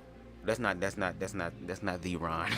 Oh, I was like, no, this is one of my supporters. Shout out to him. He's left a lot of. Shout out to Ron, because Ron ass was engaging. He was leaving me paragraphs. I'm like, yes, you better make me read and think. He says, I think police isn't. I mean, a little how to shut out. I think police aren't always needed in every situation. Or okay, I believe the police are always needed in every situation. You see 8 cops cars appear at a resident over loud music. There is no need law enforcement, especially when it involves mental health. Exactly, Ron. That's why in the documentary I had put like what defund the police really meant. Defund the police meant, okay, well, all this money that y'all spending to literally turn the police into fucking goddamn RoboCop in this bitch. Why not use that same money to actually put mental health institutions in communities that need them? The reason why there's so much quote-unquote crime and murder and all this stuff happening is because the resources available to black people and poor people and people of color are not offered. It's like, damn, I gotta work at Burger King and slave over a goddamn hot ass, dirty ass, greasy ass stove, dropping fries and shit and getting paid minimum motherfucking wage and gotta work 2-3 jobs just to make it and still live life. I mean, hell, when I can go ahead and stand on the block for an hour and make what I make in fucking 6 months in one night, of course people are going to risk it all. And then when black people end up getting caught, girl, that's what I'm talking about. But that's the thing, that's the problem. Whenever there are solutions that benefit everybody comes about, nobody really wants to be about that life, especially when it's about money. Because at the end of the day, they're profiting not just on black people, but all oppressed groups of people. That's why they will sit up here and create laws and all this shit and give you one fucking month and then, buy all this shit. We care about you. Yeah, Pride Month. The reason why Pride Month is really allowed, since people want to cancel it, because Ron said he want to cancel it. They're not going to cancel Pride Month. You know why? Because that's another cash grab, another money grab. They're going to grab at all types of people. They will oppress you and then spend money on this false hope that they're going to fix it. You want, just like religion, you want Jesus, girl, I'm gonna need your social security number. You want to be able to talk to God on the main line, I'm gonna need your debit card number. I need your W-2s, and I need the stuff that fold and don't jingle. Because if you put shit in here that jingle, that means you don't really love God for real. What? I hate Do you that. see how that whole fear thing is put there? Girl. Yes, so, I remember what I was gonna say. Okay, go ahead, please, go ahead. Yes. So basically, I was, like how I'm taking African American history, right? So basically, the reason, based on my research, and even TikTok helped me with this too. Based on my research, a lot of, I think it was an incident. I don't remember if it was a boat, but there was an incident where, like, because you know how, like, a lot, if you guys seen the Princess and the Frog, how, like, Mama Odi does a lot of, like, spells and pretty much just like does witchcraft and stuff like that. But not really. But she actually connects to nature. Right. So the idea behind that, it was just that, like, a lot of white people, when a lot of Europeans, when they went to Africa to start picking up slaves and mistreating people, some of them were actually not succeeding, to the point that not every boat took an African with them. You get what I'm saying? Due to witchcraft and stuff like that. So that's why, even before this, before the colonizers took them to the Americas, they were trying to make sure to brainwash them. Wow. So pretty much, like, because they knew how powerful, like, they were. You get what I'm saying? Because and that's why, like, when you have these African tribes and stuff like that, and you see that they do a lot of things that do end up working for them, is because they have a connection towards nature. You get, black people have power, and now that, like, we have, like, Christians and all of these type of churches, there's no sense of love or even respect for the community, because we are living in white people's standards. That's the issue. That's not something that I learned, like, but from what I read and from the videos that I've seen in my class, that's the information that I got. So that's why it's easier for them to be like, your God is not with you, or for them to, like, I'm sorry, go ahead. Huh? Go ahead. I'm sorry. No, I put her, I was like, now she got the Miss Doubtfire hairstyle. I'm sorry, go ahead. That's the Karen pony, y'all. Yeah. No, but damn, I forgot what I was saying. I'm sorry. I knew it was gonna happen. It's okay. Sorry. No, but, like, but long story short, pretty much, like, a lot of the a lot of people who were supposed to come, they didn't even make it to the New World, pretty much. You get what I'm saying? And because of that, now you're putting Phyllis on the screen. You say what? Now you're putting this woman on the screen. And you know what? And you know what crazy? What's crazy too? And that's what people were saying. She's a Karen because her name is Phyllis. Her name is what? Phyllis. Phyllis? Yeah.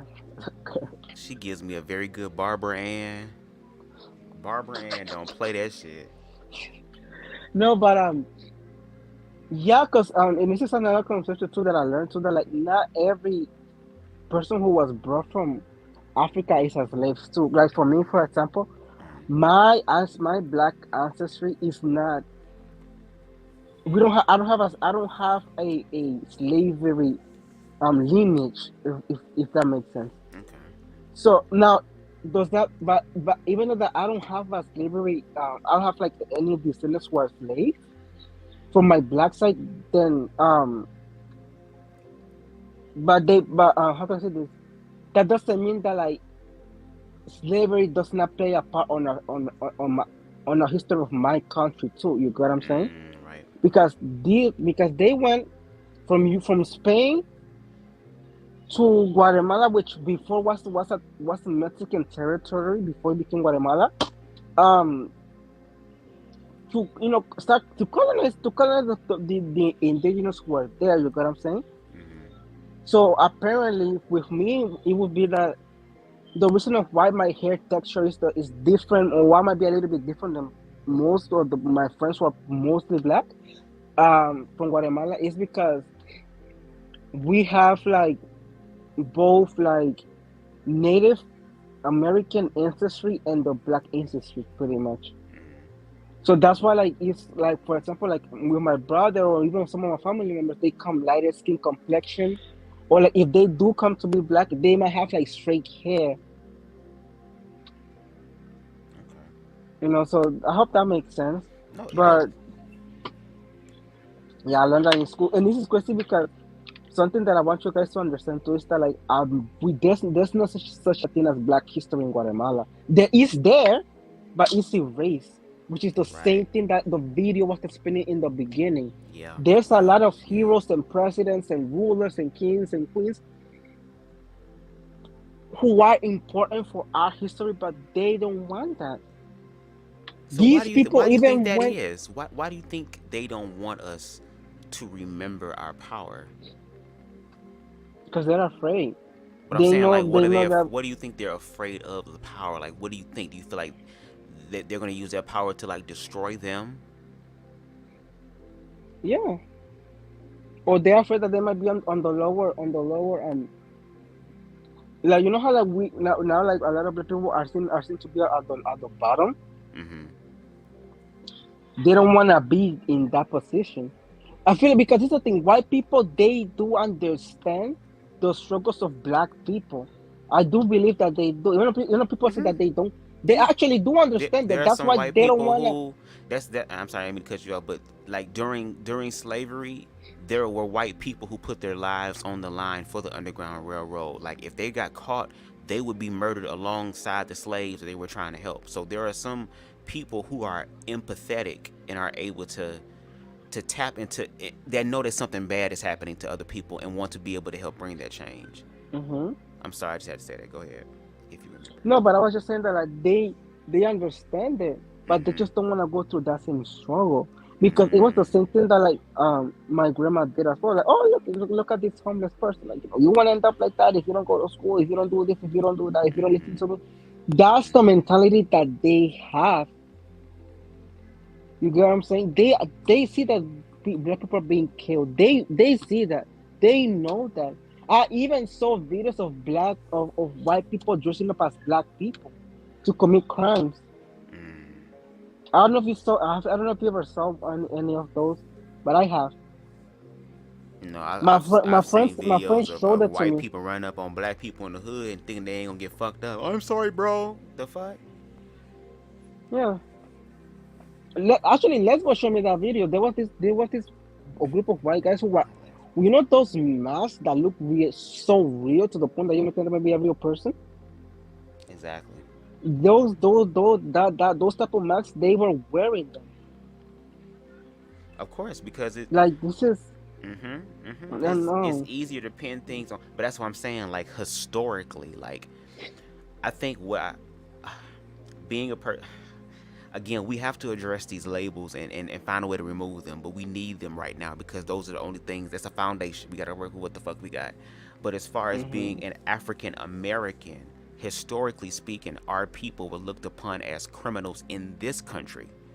So Mm-hmm. it's like in this country, that experience is still happening to where now there are people all over the world who think that black people in America are evil. Like you said, you came from Guatemala in America, and the one thing your grandmama wanted your ass to remember above all things was that don't fuck with the black people over there. But then once again, what you do is something that a lot of white people are afraid to do or scared to do, which is to actually, once again, and you said it even with Candace, she should try it, actually go talk to the people and sit down with them and go and experience with them what their life is like so that you can know better and do better. So, but it's scary because it's like whenever that type of conversation is brought about, whenever that's given or like brought forth, it's always ignored.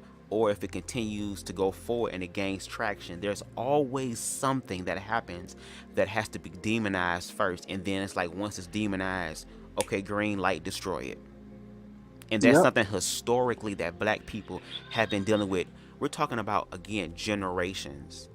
Like you have people still, if the purpose I feel of the next generation and what the responsibility of the current generation is that we're supposed to do what we're supposed to do so that the next generation coming up has it easier, has it better, is able to live and actually experience life.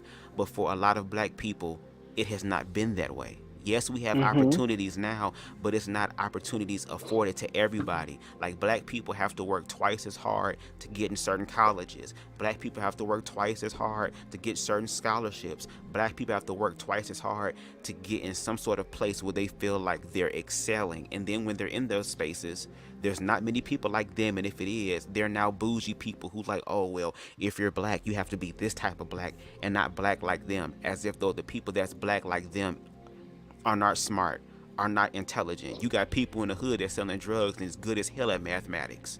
So fast with counting money. They just so cool with it. They know the same thing. And I saw a video with Snoop Dogg where he was talking to this one white guy. And Snoop Dogg said, you know, all the shit that I was learning in the streets as far as, you know, slang and stuff like that, I didn't know that I was low-key using the business model that professional business people use. It was just a hood version of it. It's like there's so much talent in the black community. There's so much knowledge, so much that black people can give. But it's hard when the best of you is benefited. Like in the clip that we put, like I forgot her name, but she said white people or people who care about blackness only care about blackness when it benefits them more. So like when I'm making more money or if I'm getting the recognition over you, that's cool. Like even during slavery, during the Civil War, there were slaves who were fighting for a freedom that they never experienced and never really got. So it's kind of like these people are once again being used for the benefit of the people that's using them. And then once they're done, wipe our hands, it's clean, but that's something happening. So what do you like? Do you have any ideas that you think would benefit everybody? Like, what do you think we need to do as far as black people on the outside looking in? What do you feel like African American people need to do in order for us to be more loving to other expressions of blackness? Learn from other people. Don't stop. And I feel like what I say that is because like even I think all of us are guilty for this. Yeah, And, we are.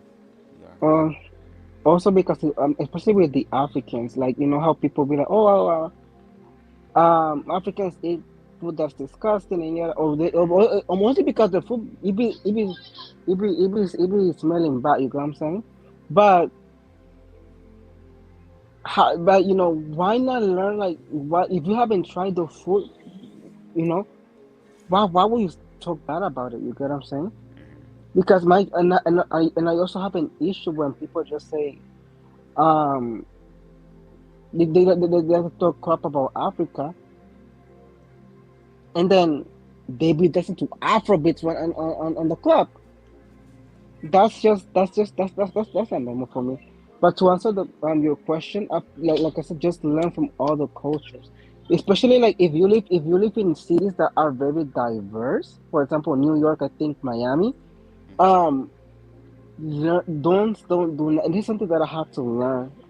Not in the hard way, because I'm all, because of my curiosity, which is why I like the fact that I'm curious and I like to know a lot of things. You get what I'm saying?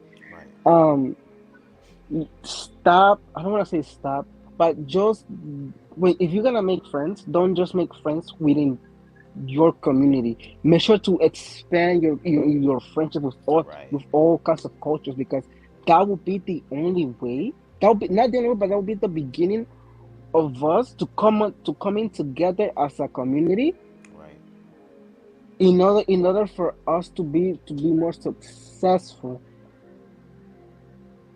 I we agree. need, instead of us talking about, and this is something that I have about this podcast that I don't that be promoting themselves on TikTok, like, because in reality the black men are they are the most uneducated group out of everybody. Mm.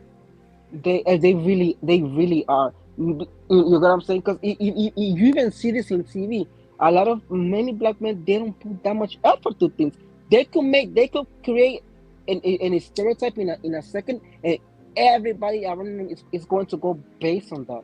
Okay. You get what I'm saying? Mm-hmm. And a lot of and that's another thing. Stop hurting your own community. We need to, and I feel like with the black community, first step in what needs to be done is um fix the issues inside of the community first, right? As you're making friends and dealing with other people from different nations, fix your things inside of the community first. I agree. Because I I feel agree. like that's where the issue starts right there. You talking about, oh, we are a community, we gotta stick together. But if you're shaming dark skinned women, Mm. Right. if you're Right. going, and that's even I even hate the YouTubers who go out and act like, oh, what's your body count? Why do you need to know that? Why? The culture. What's the point of you? Why you see why? The culture. like why do you need to know that? Why do you have to bring your own community in order for you to feel better about yourself? Mm. Like, that's what we need to start. We need to stop doing that. You get what I'm saying? That was true. We need to stop doing that as a community. We need Yeah. to and this is everybody who's my age right now, who's 20 on the 20s. Even if you're in your 30s, but on the people who are young adults, if well, and this is something for you, if you're gonna have kids, learn them how to respect each each other, not just you as a parent.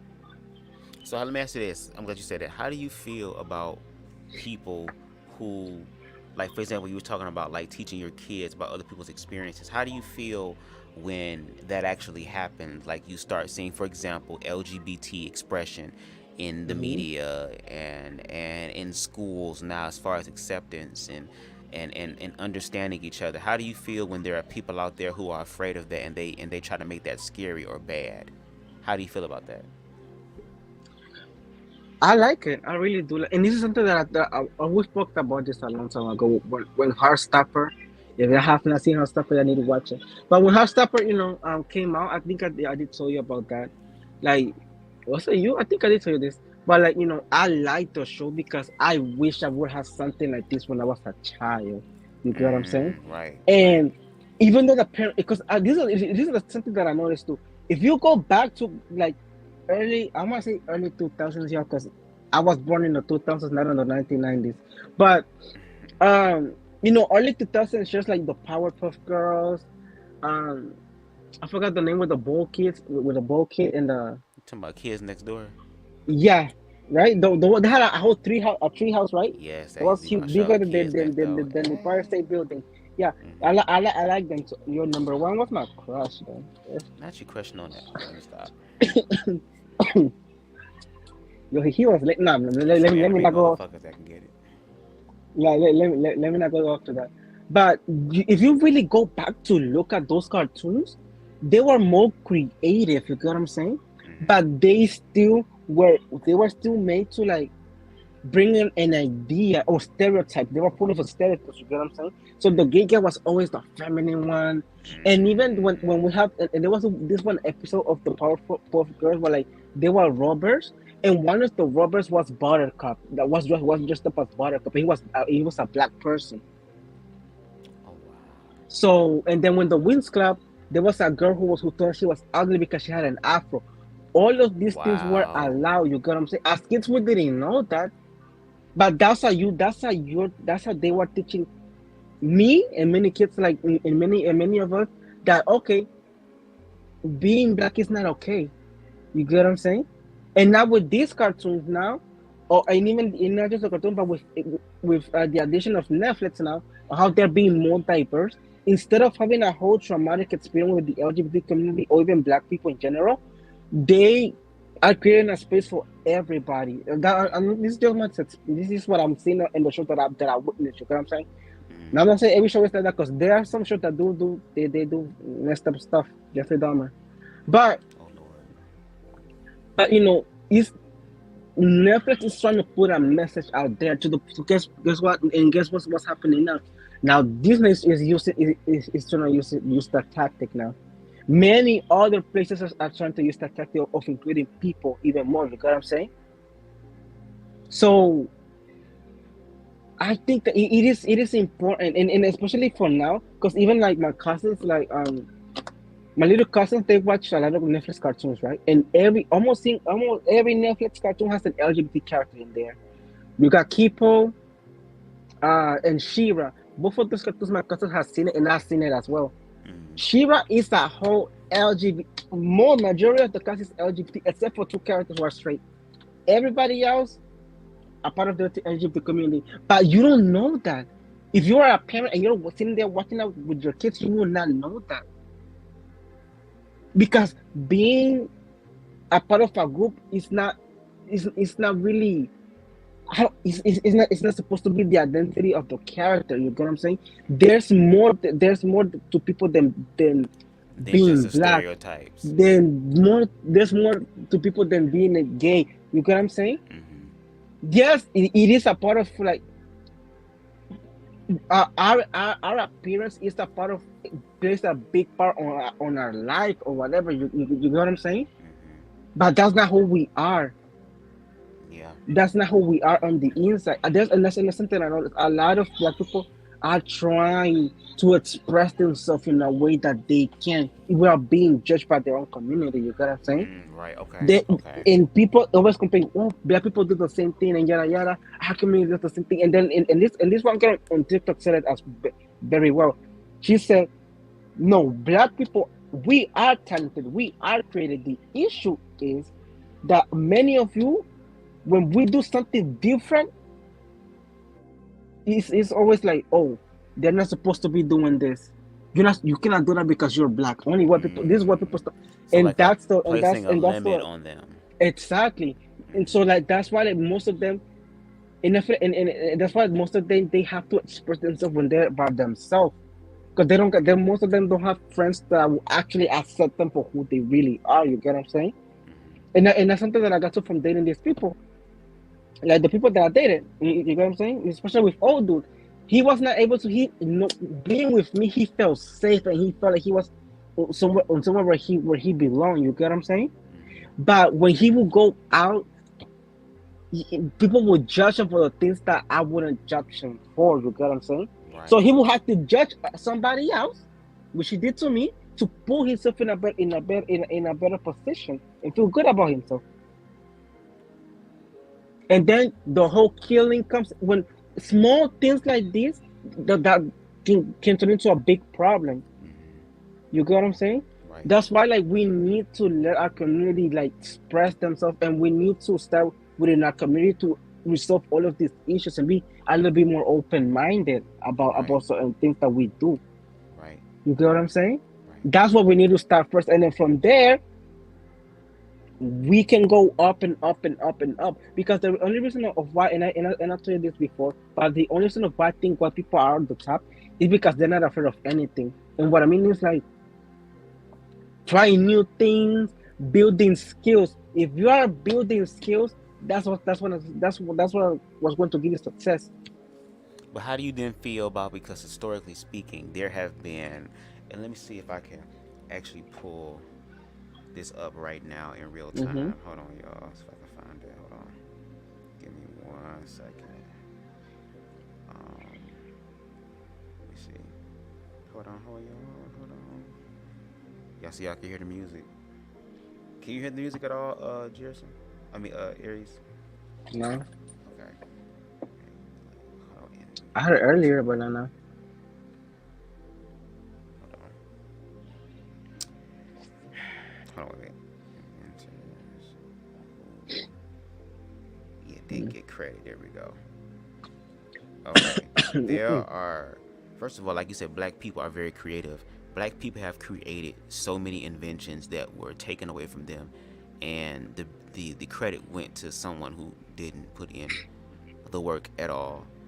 Let me I see, know. like for example, Dr. Shirley Jackson is an American physicist who received her PhD from the Massachusetts Institute of Technology in 1973. She was the first African American woman to earn a doctorate in nuclear physics at MIT.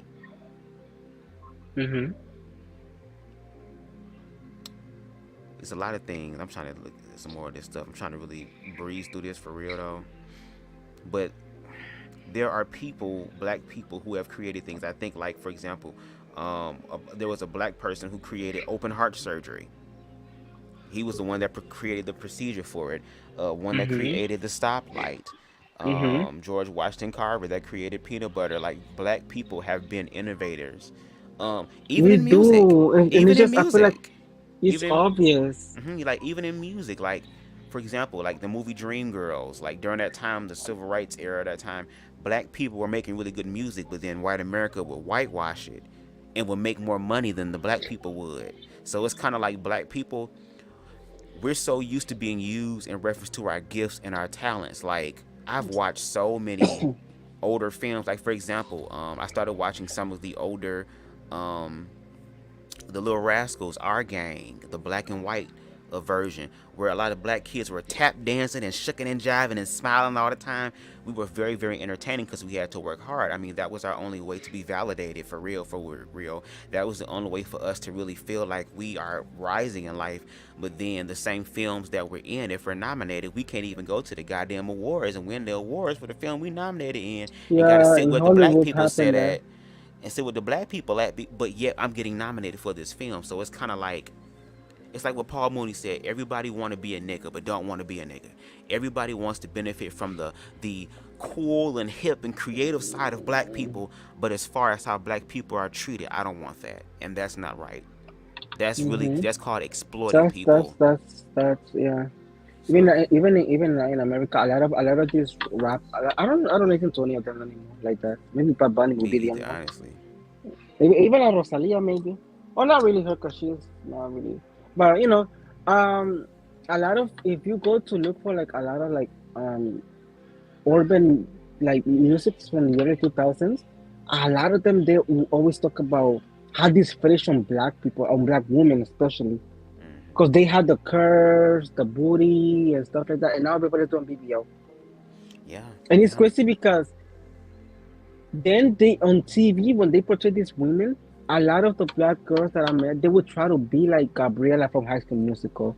They would try to be like Sharpay, like that skinny, and then the white people are trying to be like us. It's kind of like what you know what I'm saying? And someone And said too. now, Go ahead. I'm sorry. Go ahead. and I was gonna say that, and now like that now that a black beauty is more accepted, they see that and they're like, yo, we're falling behind now. This is crazy because the darker the woman is, the better she looks too. Like a lot of these famous supermodels are like that I've seen. They're dark skinned, and there was this one girl who was the darkest. She was considered to be the darkest girl in the world. Beautiful. Her skin was glowing. Woo, this was oh my god. But you see, they're falling behind, and that's something that's their fear. They don't want to be, and even with the whole creativity thing. Now, because I was gonna say that earlier. Um, It's obvious because who do you think built up most of the cities on the United States? You said say what again? I'm sorry. Say it again. Who do you think built most of the cities in the United States? The buildings, the roads. Oh, people of color. Exactly. Even in America. I mean, That's the slaves. I think we're not slaves, but black people helped build the White House. for white people. Look at you. You see that? We have put so like Call it the White the House. creative. Right? Can you believe that? It happened, so hell yeah. Shit, at this point. Yeah, but like we put so much. They have our ancestors have put so much work into this country, and they see and that's the thing. They're still not getting treated in the way that they're supposed to be treated. Because even in Guatemala, there's a museum, not a museum, but in the church, one of the churches, like they have the history of a man who built an entire church with a group of people. But he came with the plan or whatever, and he's still being recognized. Why can't they just do the same thing here? You get what I'm saying? Yeah. Why can't you say in every building this person built, like you cannot, or even the White House, for example, or the Lincoln statue. I don't know who built that, but obviously it was black people. Slaves I think were that- building that. Yeah, But like but it's just Go ahead, it's go ahead. just like they don't get praised for the things that for these amazing things because and that's something and this is something that I want you to know too. I honestly feel like they understand that if they get rid of the immigrants and the black people, this country is gonna fall into pieces. It's going to collapse. Somebody has to do the work. Somebody has to put the work in. That's the thing. Like black people, like with racism, they've been very slick with how they do it. Again, like with that documentary in the beginning, it said that what people are forgetting to understand is that racism, how black people were viewed, they were viewed as property. So property ain't gonna have no value. Property ain't gonna be able to say what the hell they ain't and it is gonna do. Property gonna do exactly what the fuck you're going to do because I bought you. So they were seen as property and they were making money. I mean, a lot of money. I mean, of course, white people ain't had to do shit. These niggas doing it. And they were not being compensated for it. So they were really reaping all the money. They were reaping the most money because they didn't put in any of the fucking physical labor, but they benefited from the physical labor and didn't even give the people who fucking was doing this shit reasonable or equal pay that makes them feel like, I feel like, damn, if you gon' can I at least get paid good so I can feel good doing this shit or something? Well, at least I'm doing this, I'm gonna get paid nice. But then it's like, once again, and I put this quote in my Instagram story earlier today. When you grow up with privilege, equality can feel like oppression. Because it's like now, whatever is being used to divide me from these people and make me equal, I don't like that because I have to stand on something. I have to stand on somebody. Once again, somebody has to be the criminal. Somebody has to play the part in order for them to put in the work. And that has been black people historically. And now we see that the system is saying, guess what? It's not just black people that we can make money off of. Let's make money off of all the oppressed people. So that's the LGBT people. That's women's rights. That's anti-war. Like all these things that calls for like situations and experiences where everybody can have an opportunity. Like there are literally other countries that have zero crime rate, that the people are getting along with each other. They're able to express their emotional side a lot more. Like I think over in Paris, over in France, like they're more liberated in who they are. There isn't really any crime there because people's situations are being addressed and people are getting treated equally. When people are treated equally, you're going to have an equal society where people are going to cooperate and do what they want to do because not everything is good. But when you have that type of community only for a certain group of people and you exclude other people from that, what do you think is going to happen? If you take away, for example, if you... That is sad though. Yeah, for example, if you, let's say for example, everything that you were using in order for you to grow and to build and better yourself was taken away from you, And every experience that you went outside of yourself, like to get a job or something, it was jobs that was paying really shitty, and it wasn't even helping you, and you lose and sleep and all this other type of stuff. But then an opportunity comes about to where you can get some fast money, but it's dangerous. A lot of times, if you ain't getting your needs met, a lot of people are gonna have to survive and be like, well, fuck, I gotta do what I gotta do in order to survive. But then when you have a system that will harshly criminate you and harshly judge you for a very long time and fuck up your record to where it's like now you ain't gonna be able to get a job nowhere else, how do you expect people to survive? There's not any systems in place to help people recalibrate and become active members of society that really cares about the community. Because when I was growing up, kids was playing outside. We had a neighborhood block club where you had people looking out. The area I live in now, a lot of the older people are still here, so they kind of have that same community type of thing. But it's like there was a point in time where black people cared about each other. Now we're in this place where we're hating each other now. That's the part that scares me, because I think this is the first time in black history, at least to my knowledge, that black people are turning that pain and anger into themselves. Because at this point, it's like, well, if the world feels this way about me and feels this way about me because I'm black, well, I might as well just join the party. And then I'll let you talk after this. I remember I was talking to this one dude. He was fine as hell. I thought he would never talk to me, but I was like, okay, he was interested in everything. He told me that the reason why he didn't want to be with me was because I was black. Mind you, he was black himself. He didn't want to be with me because I'm black. Yeah, he didn't because I'm black. I'm like, what the fuck? And I've showed up to be something that quote unquote isn't black. Do you get what I'm saying? It's just there is this hatred and this fear about blackness, and I just want to understand, where the fuck is this shit coming from? Where is it coming from? Like, I'm tired of people lying and pretending and trying to find fancy ass ways to hide how they really feel. Just say how you feel. Why are you afraid? What the fuck's the problem? I'm done. I understand. I mean, I don't know. Like, it's just like I said, like we just need to like work on it with each other, like, you know, like, as in like from the inside out, because and this is because everything I know is a competition. You get what I'm saying? The black community doesn't, and this is why I don't even support like the Black Lives Matter movement anymore. Because I really do not support it mostly, and I'm not saying that right now because I know I hope people don't go for me right now. But just say how you feel. I really do not support it because it's kind of like,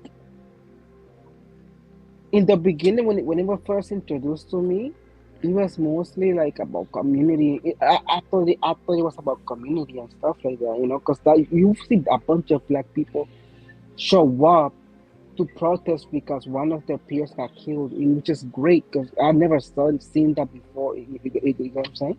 Because like I said, we don't really deal with things like this in Guatemala, but it's just that like the fact that like you're killing your own. You get what I'm saying? That's the thing, and I that's why for me understand it's kind of that. like Go ahead.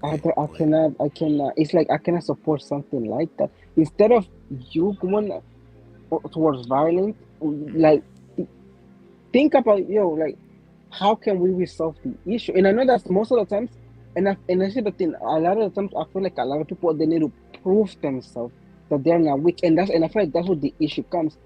People are so focused about not looking weak that it makes them weak, actually. Right. You get what I'm saying?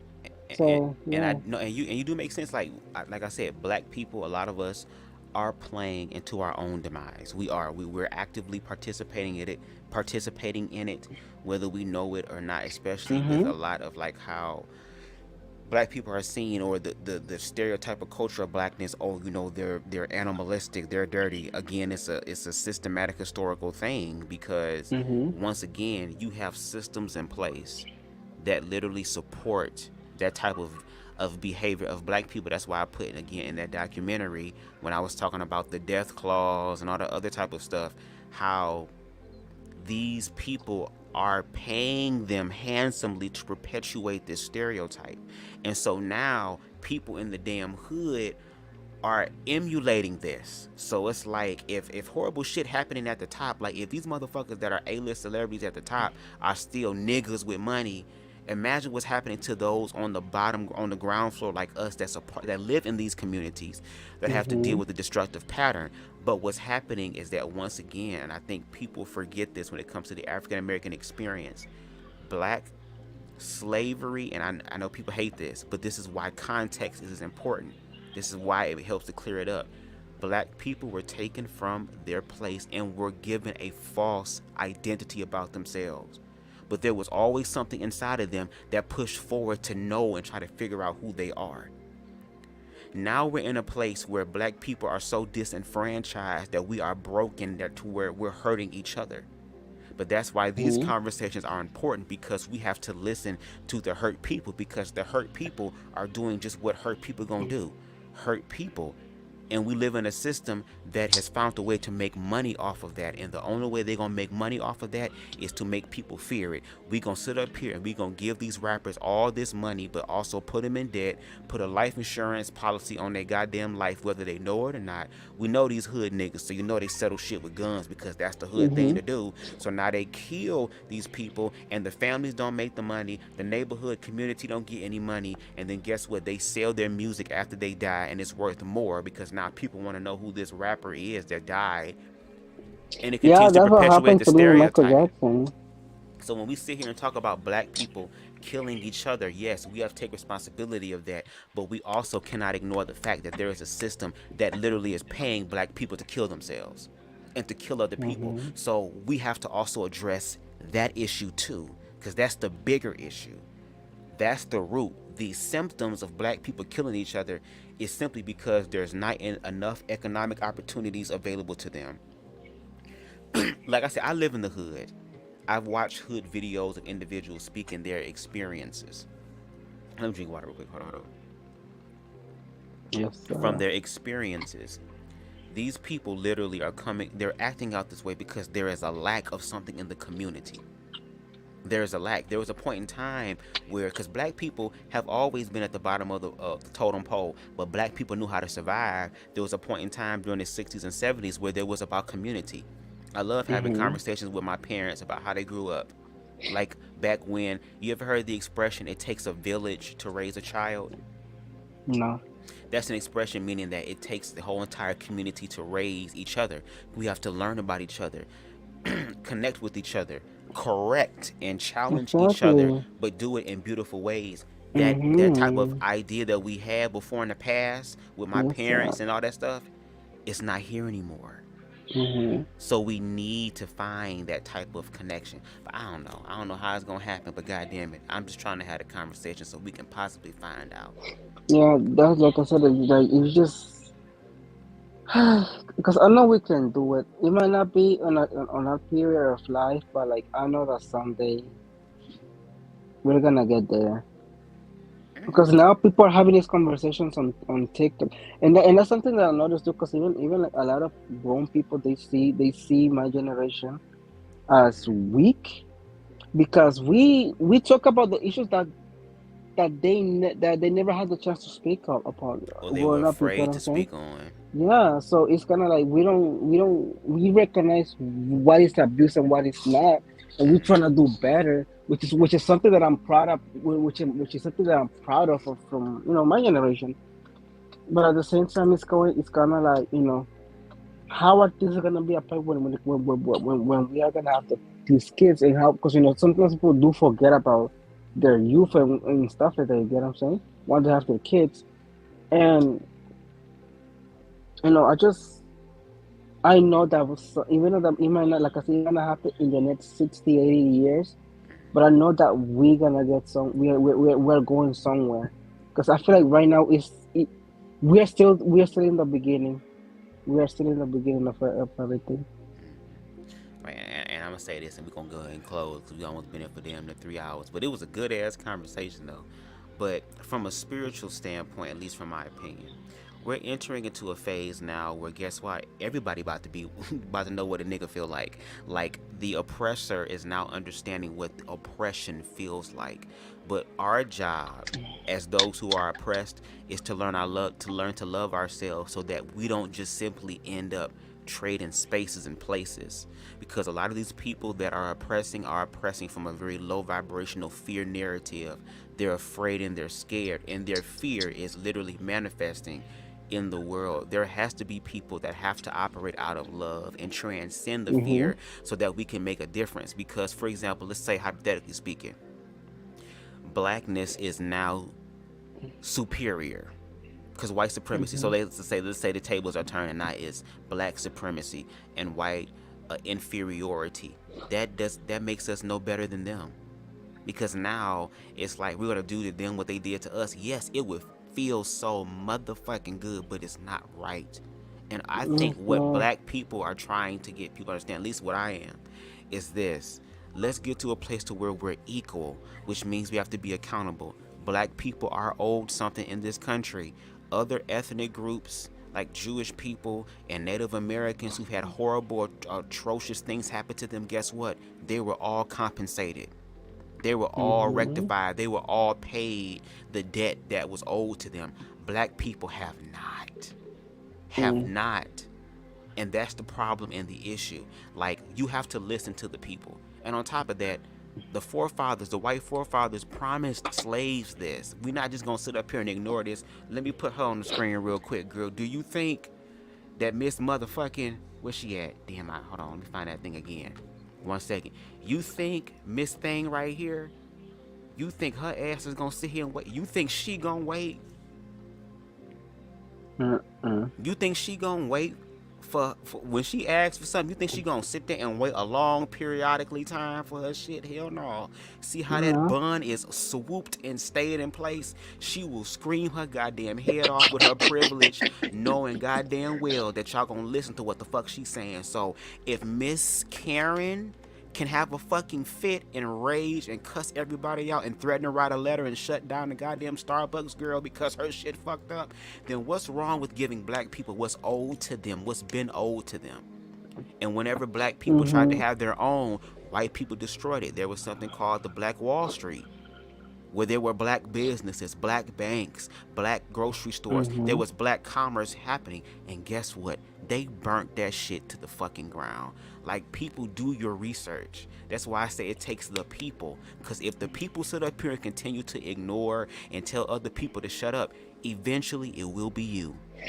You will be, if black people are erased, from this world or from this experience, who do you think is next? Who do you think gonna be? They have to find somebody else to fill that place. That's why oppression is there.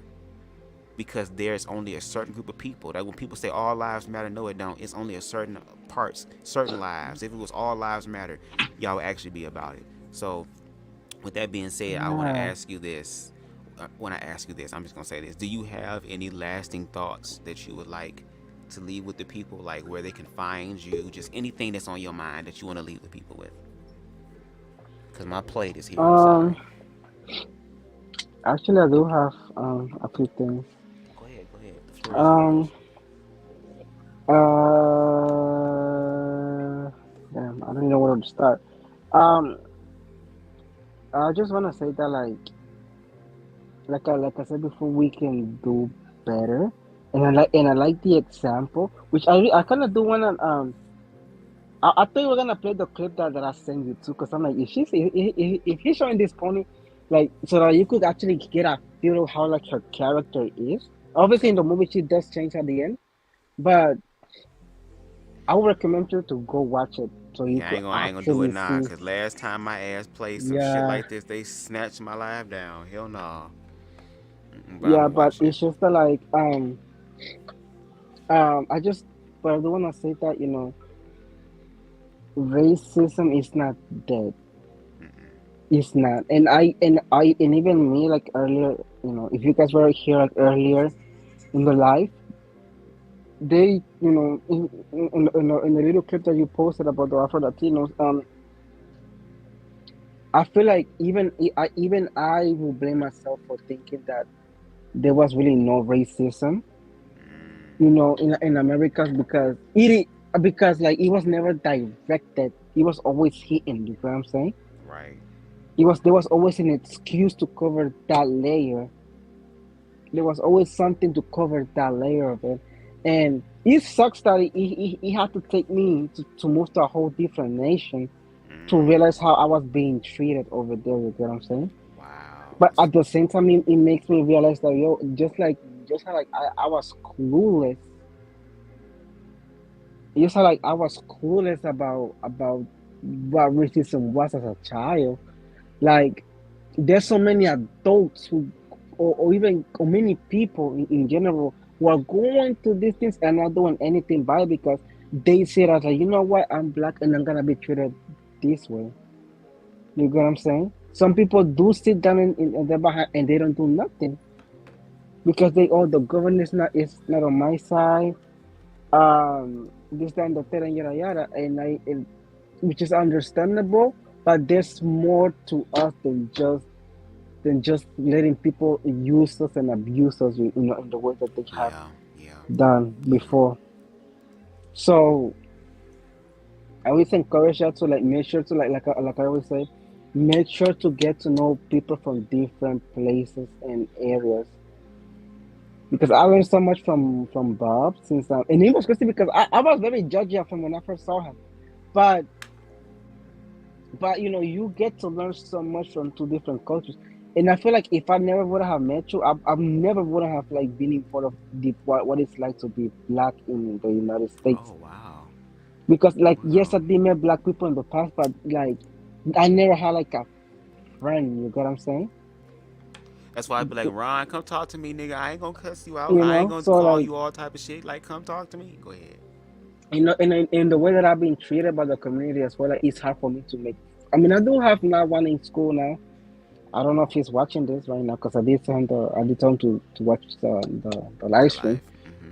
But me and him we're pretty cool, and we're cool, whatever. But it's still like most of this conversation, most people they wouldn't have it because they think that I'm different than them. And just because I speak Spanish doesn't mean that I understand. I might not understand the pressure, or I may have, because I will say this, because I will tell people that I have privilege, more privilege than a regular Black American actually. Okay. And that privilege for me will be the fact that I'm Hispanic as well. You get what I'm saying? Right. So you kind of like break the. Well, let me Yeah. ask you this, because I mean, there are people who do conflict blackness and Latino together. Mm-hmm. Like they're both criminal. Like, have you ever had that type of experience with being Latino as well? No, because No? Okay. because I'm surrounded with like mostly Latinos. Because I don't have white friends. So I never only been to have like one an white actual friend. white. I never been to like an actual white place where like there's only white people in. Mm-hmm. But so I never had to experience that. No, I haven't. I never had to experience that. The only thing that I would say is that like I only got comments that like that immigrants are trying to take everybody's jobs and stuff like that. But I got it mostly from black people. So yeah, that's the only thing that I had gotten, like that we are taking jobs from people, and I'm like, no, we're not. Mm-mm. It's just that we are doing the jobs that most people don't want to do. And that's how we get to a higher point, which is why I always encourage I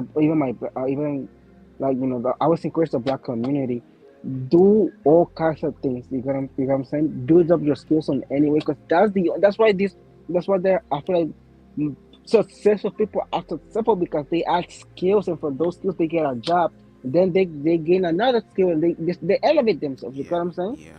And I feel like that's a good way to success. So I would encourage you to try something new. If you don't like to draw, then go ahead and draw. If you don't like to jump from the plane, then learn how to jump from the plane. Like you just even for me, because even for me, I have always had to think about what my mom. I always had to think about what my family would think of me if I do certain things. It took me 17 years of my life to realize, yo, I don't have to please them. And by Right, me right. pleasing other people, and by me pleasing other people, I realized that I was not happy with myself. Mm, I was not. I was doing things to help to please my family members, my grandmother, my mom, and I was not. I was not happy with that. mm-hmm. And even to this, day, I'm still having some struggles, but it's like I know what is best for me at the end of the day. Yeah. So I just encourage you to try a lot of things, and and actually be there for each other, because that's what community is all about.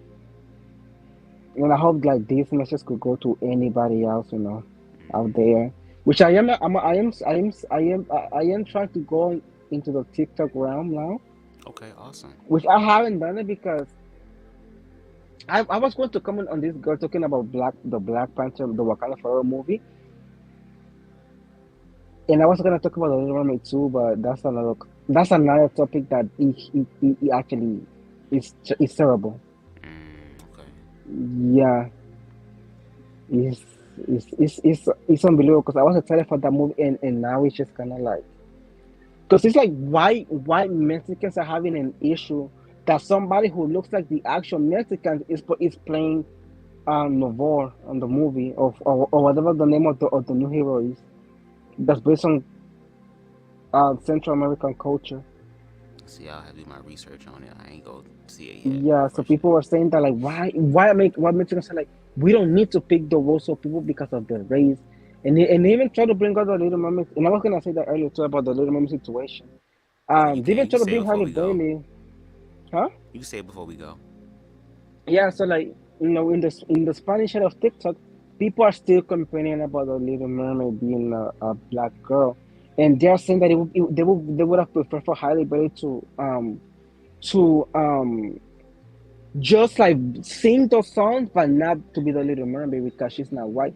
And it's crazy because people are trying to find all of these different ways. Oh, the movie's too dark. I'm like, bro, it's a live But why? action But yeah, movie. but and on top of that, y'all Like, talking about a isn't it fucking isn't it fish, dark when bro. the Like fish got y'all done racialized fish now. no, but isn't the movie? Don't mermaids live deep in the sea? Why are you gonna Yeah, expect sunlight to? Anyway, that's but not the but point. the But Little Mermaid is taken in the Caribbeans. but they don't think of they think of Caribbean when it comes to black people. They might Of think of course, yeah, because they want to Dominicans, own everything. Cubans. I live in the Caribbeans. What do you mean? Yeah, What? so it's just so like that's basically the whole deal with that. So they were saying that about and they were bringing Tiana into the mix, and I'm like, you guys cannot change Tiana or any princess that's a follower because Tiana's story is based on actual and factual events that happened in the United States of America. Mm, Because even for me, I didn't know that New Orleans was a real place, and that's where the whole argument with Tiana comes because it's Disney and it's a cartoon. A lot of people believe that she is a fictional character, right? mm-hmm. But a lot of people think that all of these people, they're meaningless. You get what I'm saying? People don't think that they don't think that Pocahontas it was a real person. So if a white person plays for Pocahontas, it's correct for them because in their head she's not real. You get what I'm saying? Even with Tiana, in their head, Tiana could be anybody, but they don't But the Little understand that this Mermaid not even real. she's she's based on the history of the United States. Her the world that she plays in is based on actual things that happen in the country. You get what I'm saying? Mm-hmm. So, except for the whole frog thing, but aside from that, the scenario and the timeline, it actually matches with U.S. history, just like Pocahontas does. But obviously, Disney did a whole messed up situation with my sis over there. But you get what I'm saying? Most of them they don't even know that New Orleans is an actual place in the United States. I didn't know that until I came to the United States. I'm like, wait, that's a real place? You know what I'm saying? I didn't know that. Until you did your research. Yeah, Until you did your research, but they don't, but they don't. So that's why they were like, oh, if there's a Princess of the Frog remake, then it should be white. And I'm like, no, she cannot be white. She can't. Now, if Tena was a fictional, she lives in a fictional world with fictional issues, Then if they wanted to raise support, then that I'll be fine with it, because there's no culture you get what I'm saying, in the movie, but her story is based on culture. You get what I'm saying?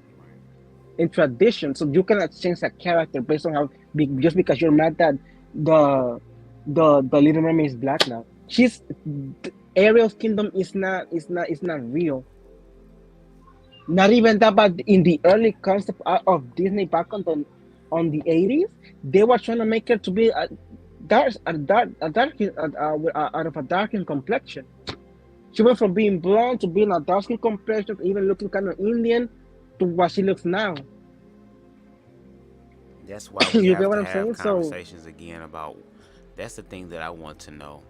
Why is there a fear of that, of blackness, and like, what's wrong with blackness being royal? What's wrong with blackness, having dignity and worth?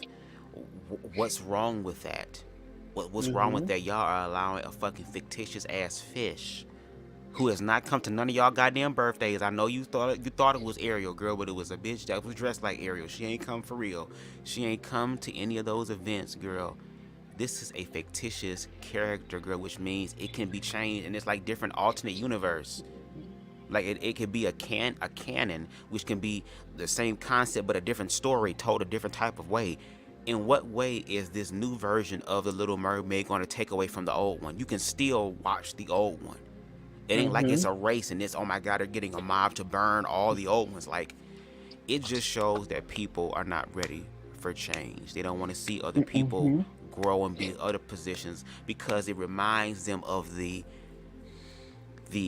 subtle but yet covert racism that they have on the inside. They don't want to admit when something's right. They don't want to. And I feel like there are some conversations that black people are not going to be able to have with white people that only other white people are going to have with white people to make it make sense. That's the only way now. Like, for example, there's this older white woman I love her. Her name is Jane Elliott. Y'all check her out. is she the lady who with the map and the? She's the lady that did the blue-eyed, brown-eyed experiment. Oh yeah. Her, I like like, she educates white people. We need that. That's what I'm saying. Like, when it's white people that say, oh, I want to be an ally, I want to be an ally. Let me tell you what an ally really does. An ally really does in real life is not the ones that just be out there marching and everybody can see me and I want to show everybody that I'm doing it. No, it's about when you at Thanksgiving or Christmas or New Year's and you around family and that racist ass, drunk ass auntie start opening up her mouth and saying crazy shit. When your drunk ass, crazy ass pawpaw open his mouth and say some shit, that's when you open up your mouth and you counter that shit and you critique and you educate them. That's what an ally is. You do it in the spaces where we're not allowed. Because see, it's easy for people out in public. Oh, I'm not racist. I'm cool with it until they get into their homes, girl. When they humble abode, girl, and just imagine all the shit they be saying. Yeah. So it's like that's what real allies is. So it's like that's the challenge that I feel like white people. No tea, no shade. I feel like all white people are going to have to do whether they want to or not. I feel like that's a way to rectify what's been done. Yeah. That's how I feel. Like, I know people say, oh well, I don't see color. And like Jane Elliott said, if that, you're a fucking lie. Because if that's the case, you coordinated your outfit. You didn't know that. Then why did you color your hair? Why did you wear this color shirt? Why did you wear this color pants? Why did you wear these color shoes? Oh, because you do see color. That's just a fucking cop out. I feel like everybody has responsibility. Black people, we need to heal. I feel like black people need to start loving on each other. Find ways to love on each other, because black people, we're broken. The African American experience is a broken one. It's come from a place of pain and objectification. It's time for us to say, you know what? How can we get past this? When you were talking earlier about how people are saying that, oh, this generation is weak. A lot of black older people feel like this generation is soft and weak. No, this generation is quote unquote weak, girl, because what they're doing is they're actually facing the feelings that a lot of you older motherfuckers couldn't do because y'all was busy surviving. That's the reason why. So now you have an emotional generation that's healing from the shit that y'all didn't heal from. That's the problem. So that's why I feel like there's going to really be a change in this, which is why they're attacking the youth the way that they're doing it. They want the youth to be destroyed so that there is no fucking history. Because you can't have the history go on without the next generation. That's how you take someone down and make them extinct. So it's like black people, we need to learn to love on each other. That means loving on the gay ones, loving on the trans ones, loving on all different skin colors, skin shades, all different expressions of blackness, loving on people like Ron, loving on people like Candace, loving on people whose blackness may be a different experience. We have to do our part. But as far as white people and other people outside, y'all need to educate your own about treating people with respect, because the way that we're moving now, if you sit up here and think that people are going to respect you, people are going to give you the same energy you want. If you want people to treat you with respect, you have to give it. Point blank, period. Yeah, yeah, and that's the sad part too, because and it's just like, even with the whole now Black Panther movie, with the new hero, I think so I don't know, I haven't seen the movie. I wanna go watch it, but they said that the new guy, who came out of water with a Namor or Amor, whatever his name is, they said that he don't accurately represent us Latinos because he's not white, pretty much. So the white Latinos, because it's the thing with the whole telenovela situation, right? With the Latino shows and series, they are, and this is that I want all of you to listen to this. Yeah. They are all based on white people. All the actors are white. Wow. All the actors are white. The only time that you will see black people is if Netflix is doing a Hispanic show with black people in them, or if you say like in any on a TV, it will be if they're slaves or the housekeeper.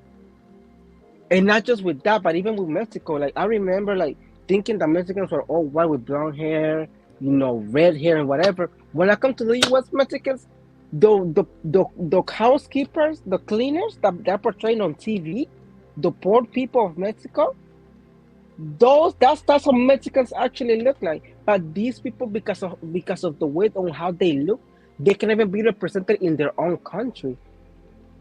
Now people are having this scandalous event. Oh my God! This is damaging our history. This and you see, because the movie, both Wakanda and whatever kingdom is that these new people are from, they're basically hidden. They were I forgot what I was what I was going with this, but apparently both of those kingdoms, they survived colonialism pretty much. I think that's what I heard on TikTok, and that's why all of the tribes that we thought were dead, or the ones extinct because of colonialism, are living in these two kingdoms. You get what I'm saying? So that's why he's grown up to be the way he is. So like it's kind of like that, but this is the thing. This is taken in a universe where colonialism is not a thing. You get what I'm saying? What's the problem with that? You get what I'm saying? You cannot talk about this Mexican culture. No, because white people they were not white people here before the colonizers came. This story is about the native people who were living before the colonizers were settled themselves in America. What's the issue?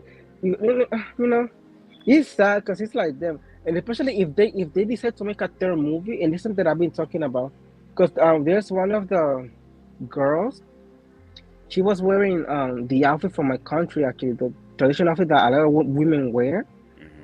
I think I sent it to you. I don't know. Yeah, you did. I remember. Yeah.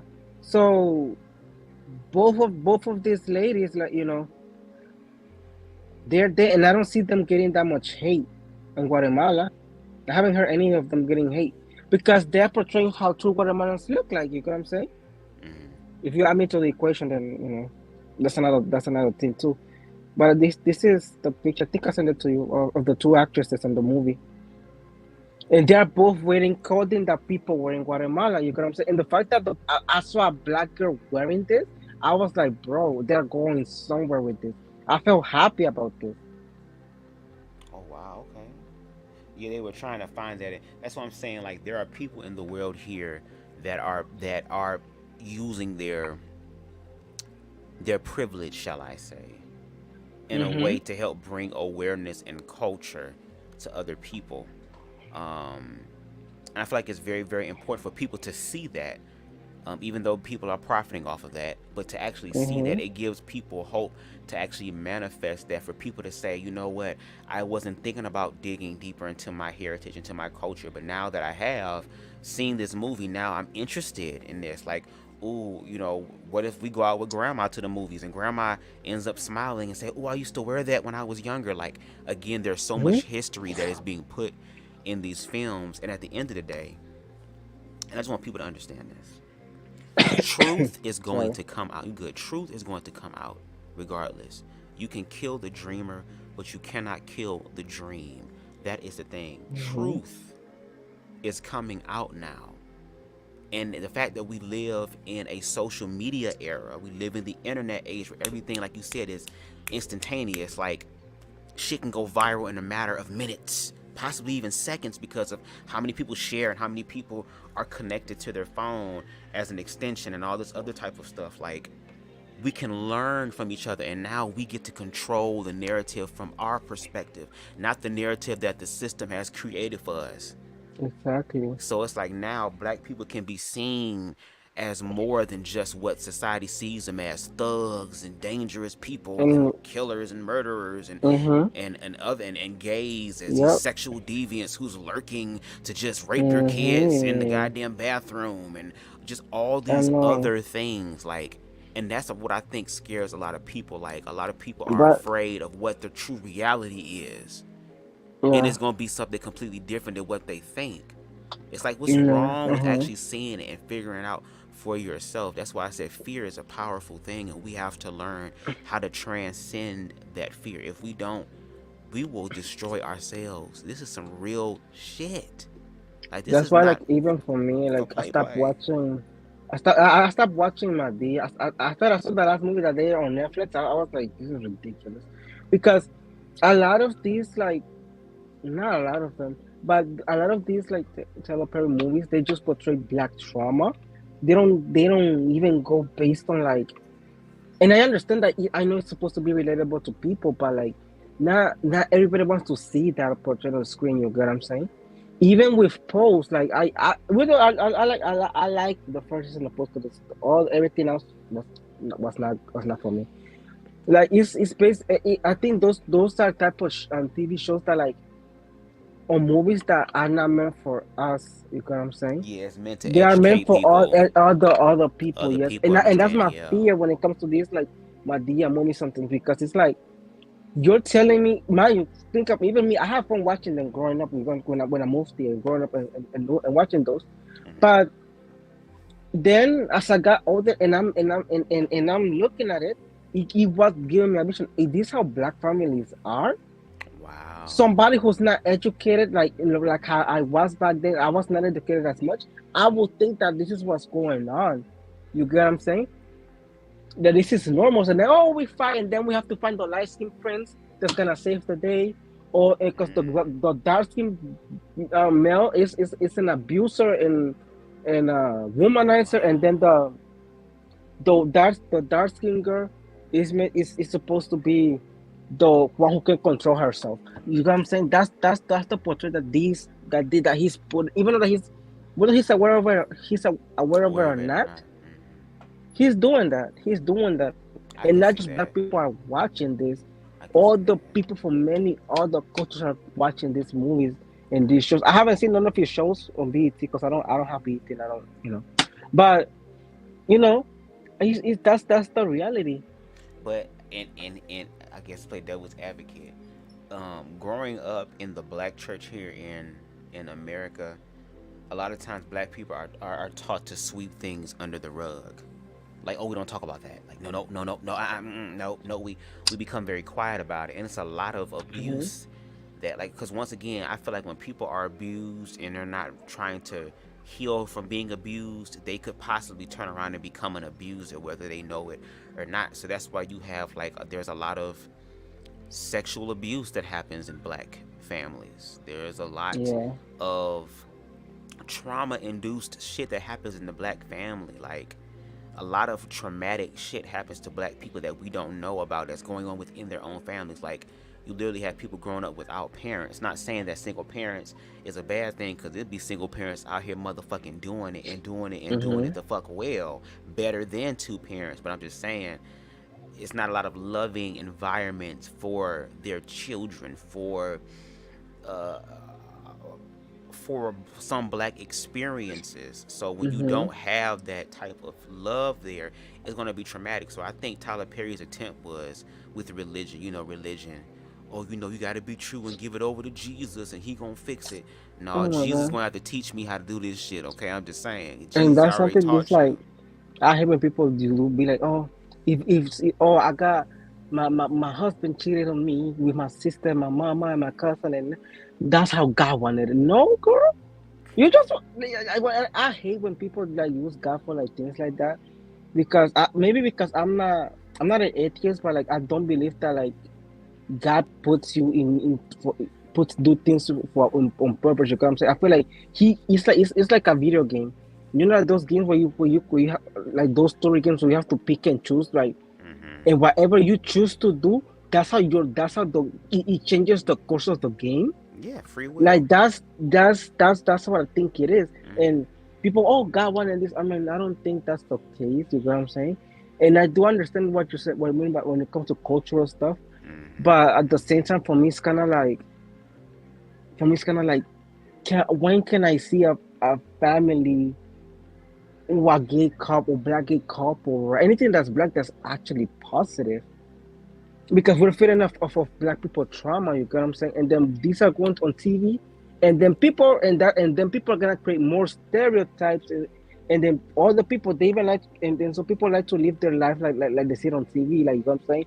Oh, you cheated on me, even though it might not be a big deal or whatever. I'm still gonna make this whole scene, and then the ratings gonna fall down, and with a whole like Selena Gomez song, or whatever, and then you're just gonna be crying. First of all, these people be singing way better than Like- Selena Gomez could ever. Let's not do that. Because one Like- thing black people gonna do is sing. I'm sorry, black people sing. Like it's like do that. you got my point, right? Not Selena Gomez. So I just but feel other like than I that, just yeah. want. Oh my God, bro. But yeah, I mean, I feel like we should have like a little bit of change of tone when it comes to things, and I feel like Netflix is doing a good job on that. That's what I say. Well, I mean, Yeah, that's the we thing. love Like, Netflix. I'm glad that people are being more aware about their own power and their own destiny. Like, I feel like what's happening now is that people are waking up, and a lot of people are scared to be woken up, because it means I have to be accountable now. I have to put in the work now, and it would be just so easier to put the work on somebody else. And it's like, no, you have to do your own work. And that's why I feel like the internet is exposing all of us. It exposes all of our insecurities, all of our fears, how we feel about ourselves, comparing to other people, thinking that their lives are better, while they're probably thinking that our lives are better. But I think what's happening, or what we're missing, is connecting with other people to see the similarities and actually bridge on that. I feel like once we do that, things will change. And I really honestly feel in this particular lifetime, I feel like a really big change is coming. That is going to like literally be the first manifestation of us actually. Now, we may not bear all the fruit that comes with it, but at least we're going to be able to see some of the berries growing on the tree or something, and be like, yes, we finally getting like that. I feel like that's really happening, because shit is viral nowadays. You can't stop viral. And if they shut down the internet, that's some serious shit. I don't think they're going to do that, because I feel like people would go crazy. It'll be an uprising for everybody. At this point, ain't no gay, ain't no straight, ain't no black, ain't no white. It's, bitch, where's YouTube? We gonna all come together, bitch, and say, where the fuck is YouTube? But I feel like the internet is helping us to get to a point to where it's okay to make a decision to connect with other people, and it be a good thing. Like, to take the risk and just do it. we only have one life to live. And sometimes I be thinking like, wow, how is it that right now as BubzDaGawd, I'm aware of myself right now? Was I aware of myself during my other lifetimes, if that happened? Like, but most importantly, why am I aware now? Why are certain things making sense to me now? Why does it seem like other people are acting? Because I'm gonna be honest, people are afraid to be aware. They're scared to be aware because it's just too much. It's so overwhelming. Well, the reason why it's so overwhelming is because we keep ignoring it. Once we actually start dealing with it, it will relieve some of the pressure. And that's why a lot of times I try to make sure that all of my content is centered in self-love, and I try to find a way to make people laugh. Laughing helps to break the tension, to show that we all human. So it's like, I feel like if we have more of those conversations and go about it that way and learn to laugh with each other every once in a while, I feel like it will start to make things better. But we have to be the chance. I mean, be the change. That's why it's like the fact me and you talking right now. We're creating change that we want to see right now. Yeah, the views may not be there, but it doesn't mean the views ain't gonna come and that people ain't gonna see it. Like, for example, I would hope one day I could talk to Ron on a public platform, whether it's mine or whether it's on his. Talk to Candace, whether it's on mine or whether it's on hers. Like, I just want to talk and try to figure out what can we do. That's it, and that's all. Like, there are people that really are about change, and I'm trying every single day to commit to being that first for myself, and then that way I'll be able to help do it for other people. Yeah. So, But yeah, I know you're asking me for a little bit short answer, but I'm gonna give you a whole paragraph. you say what? I know you asked me for a little bit short answer before we go, but I give you the whole thing. But yeah. You say you want a short answer. No, I said I know you said you wanted a little like last words, and that became a whole Oh yeah. paragraph. Okay. No, it's okay. It's cool. We're about to get off because my sister told me, texted me, my plate is here and I'm hungry. Okay, I And I'm got the hungry munchies and too. stuff. But I don't know if I'm gonna order food.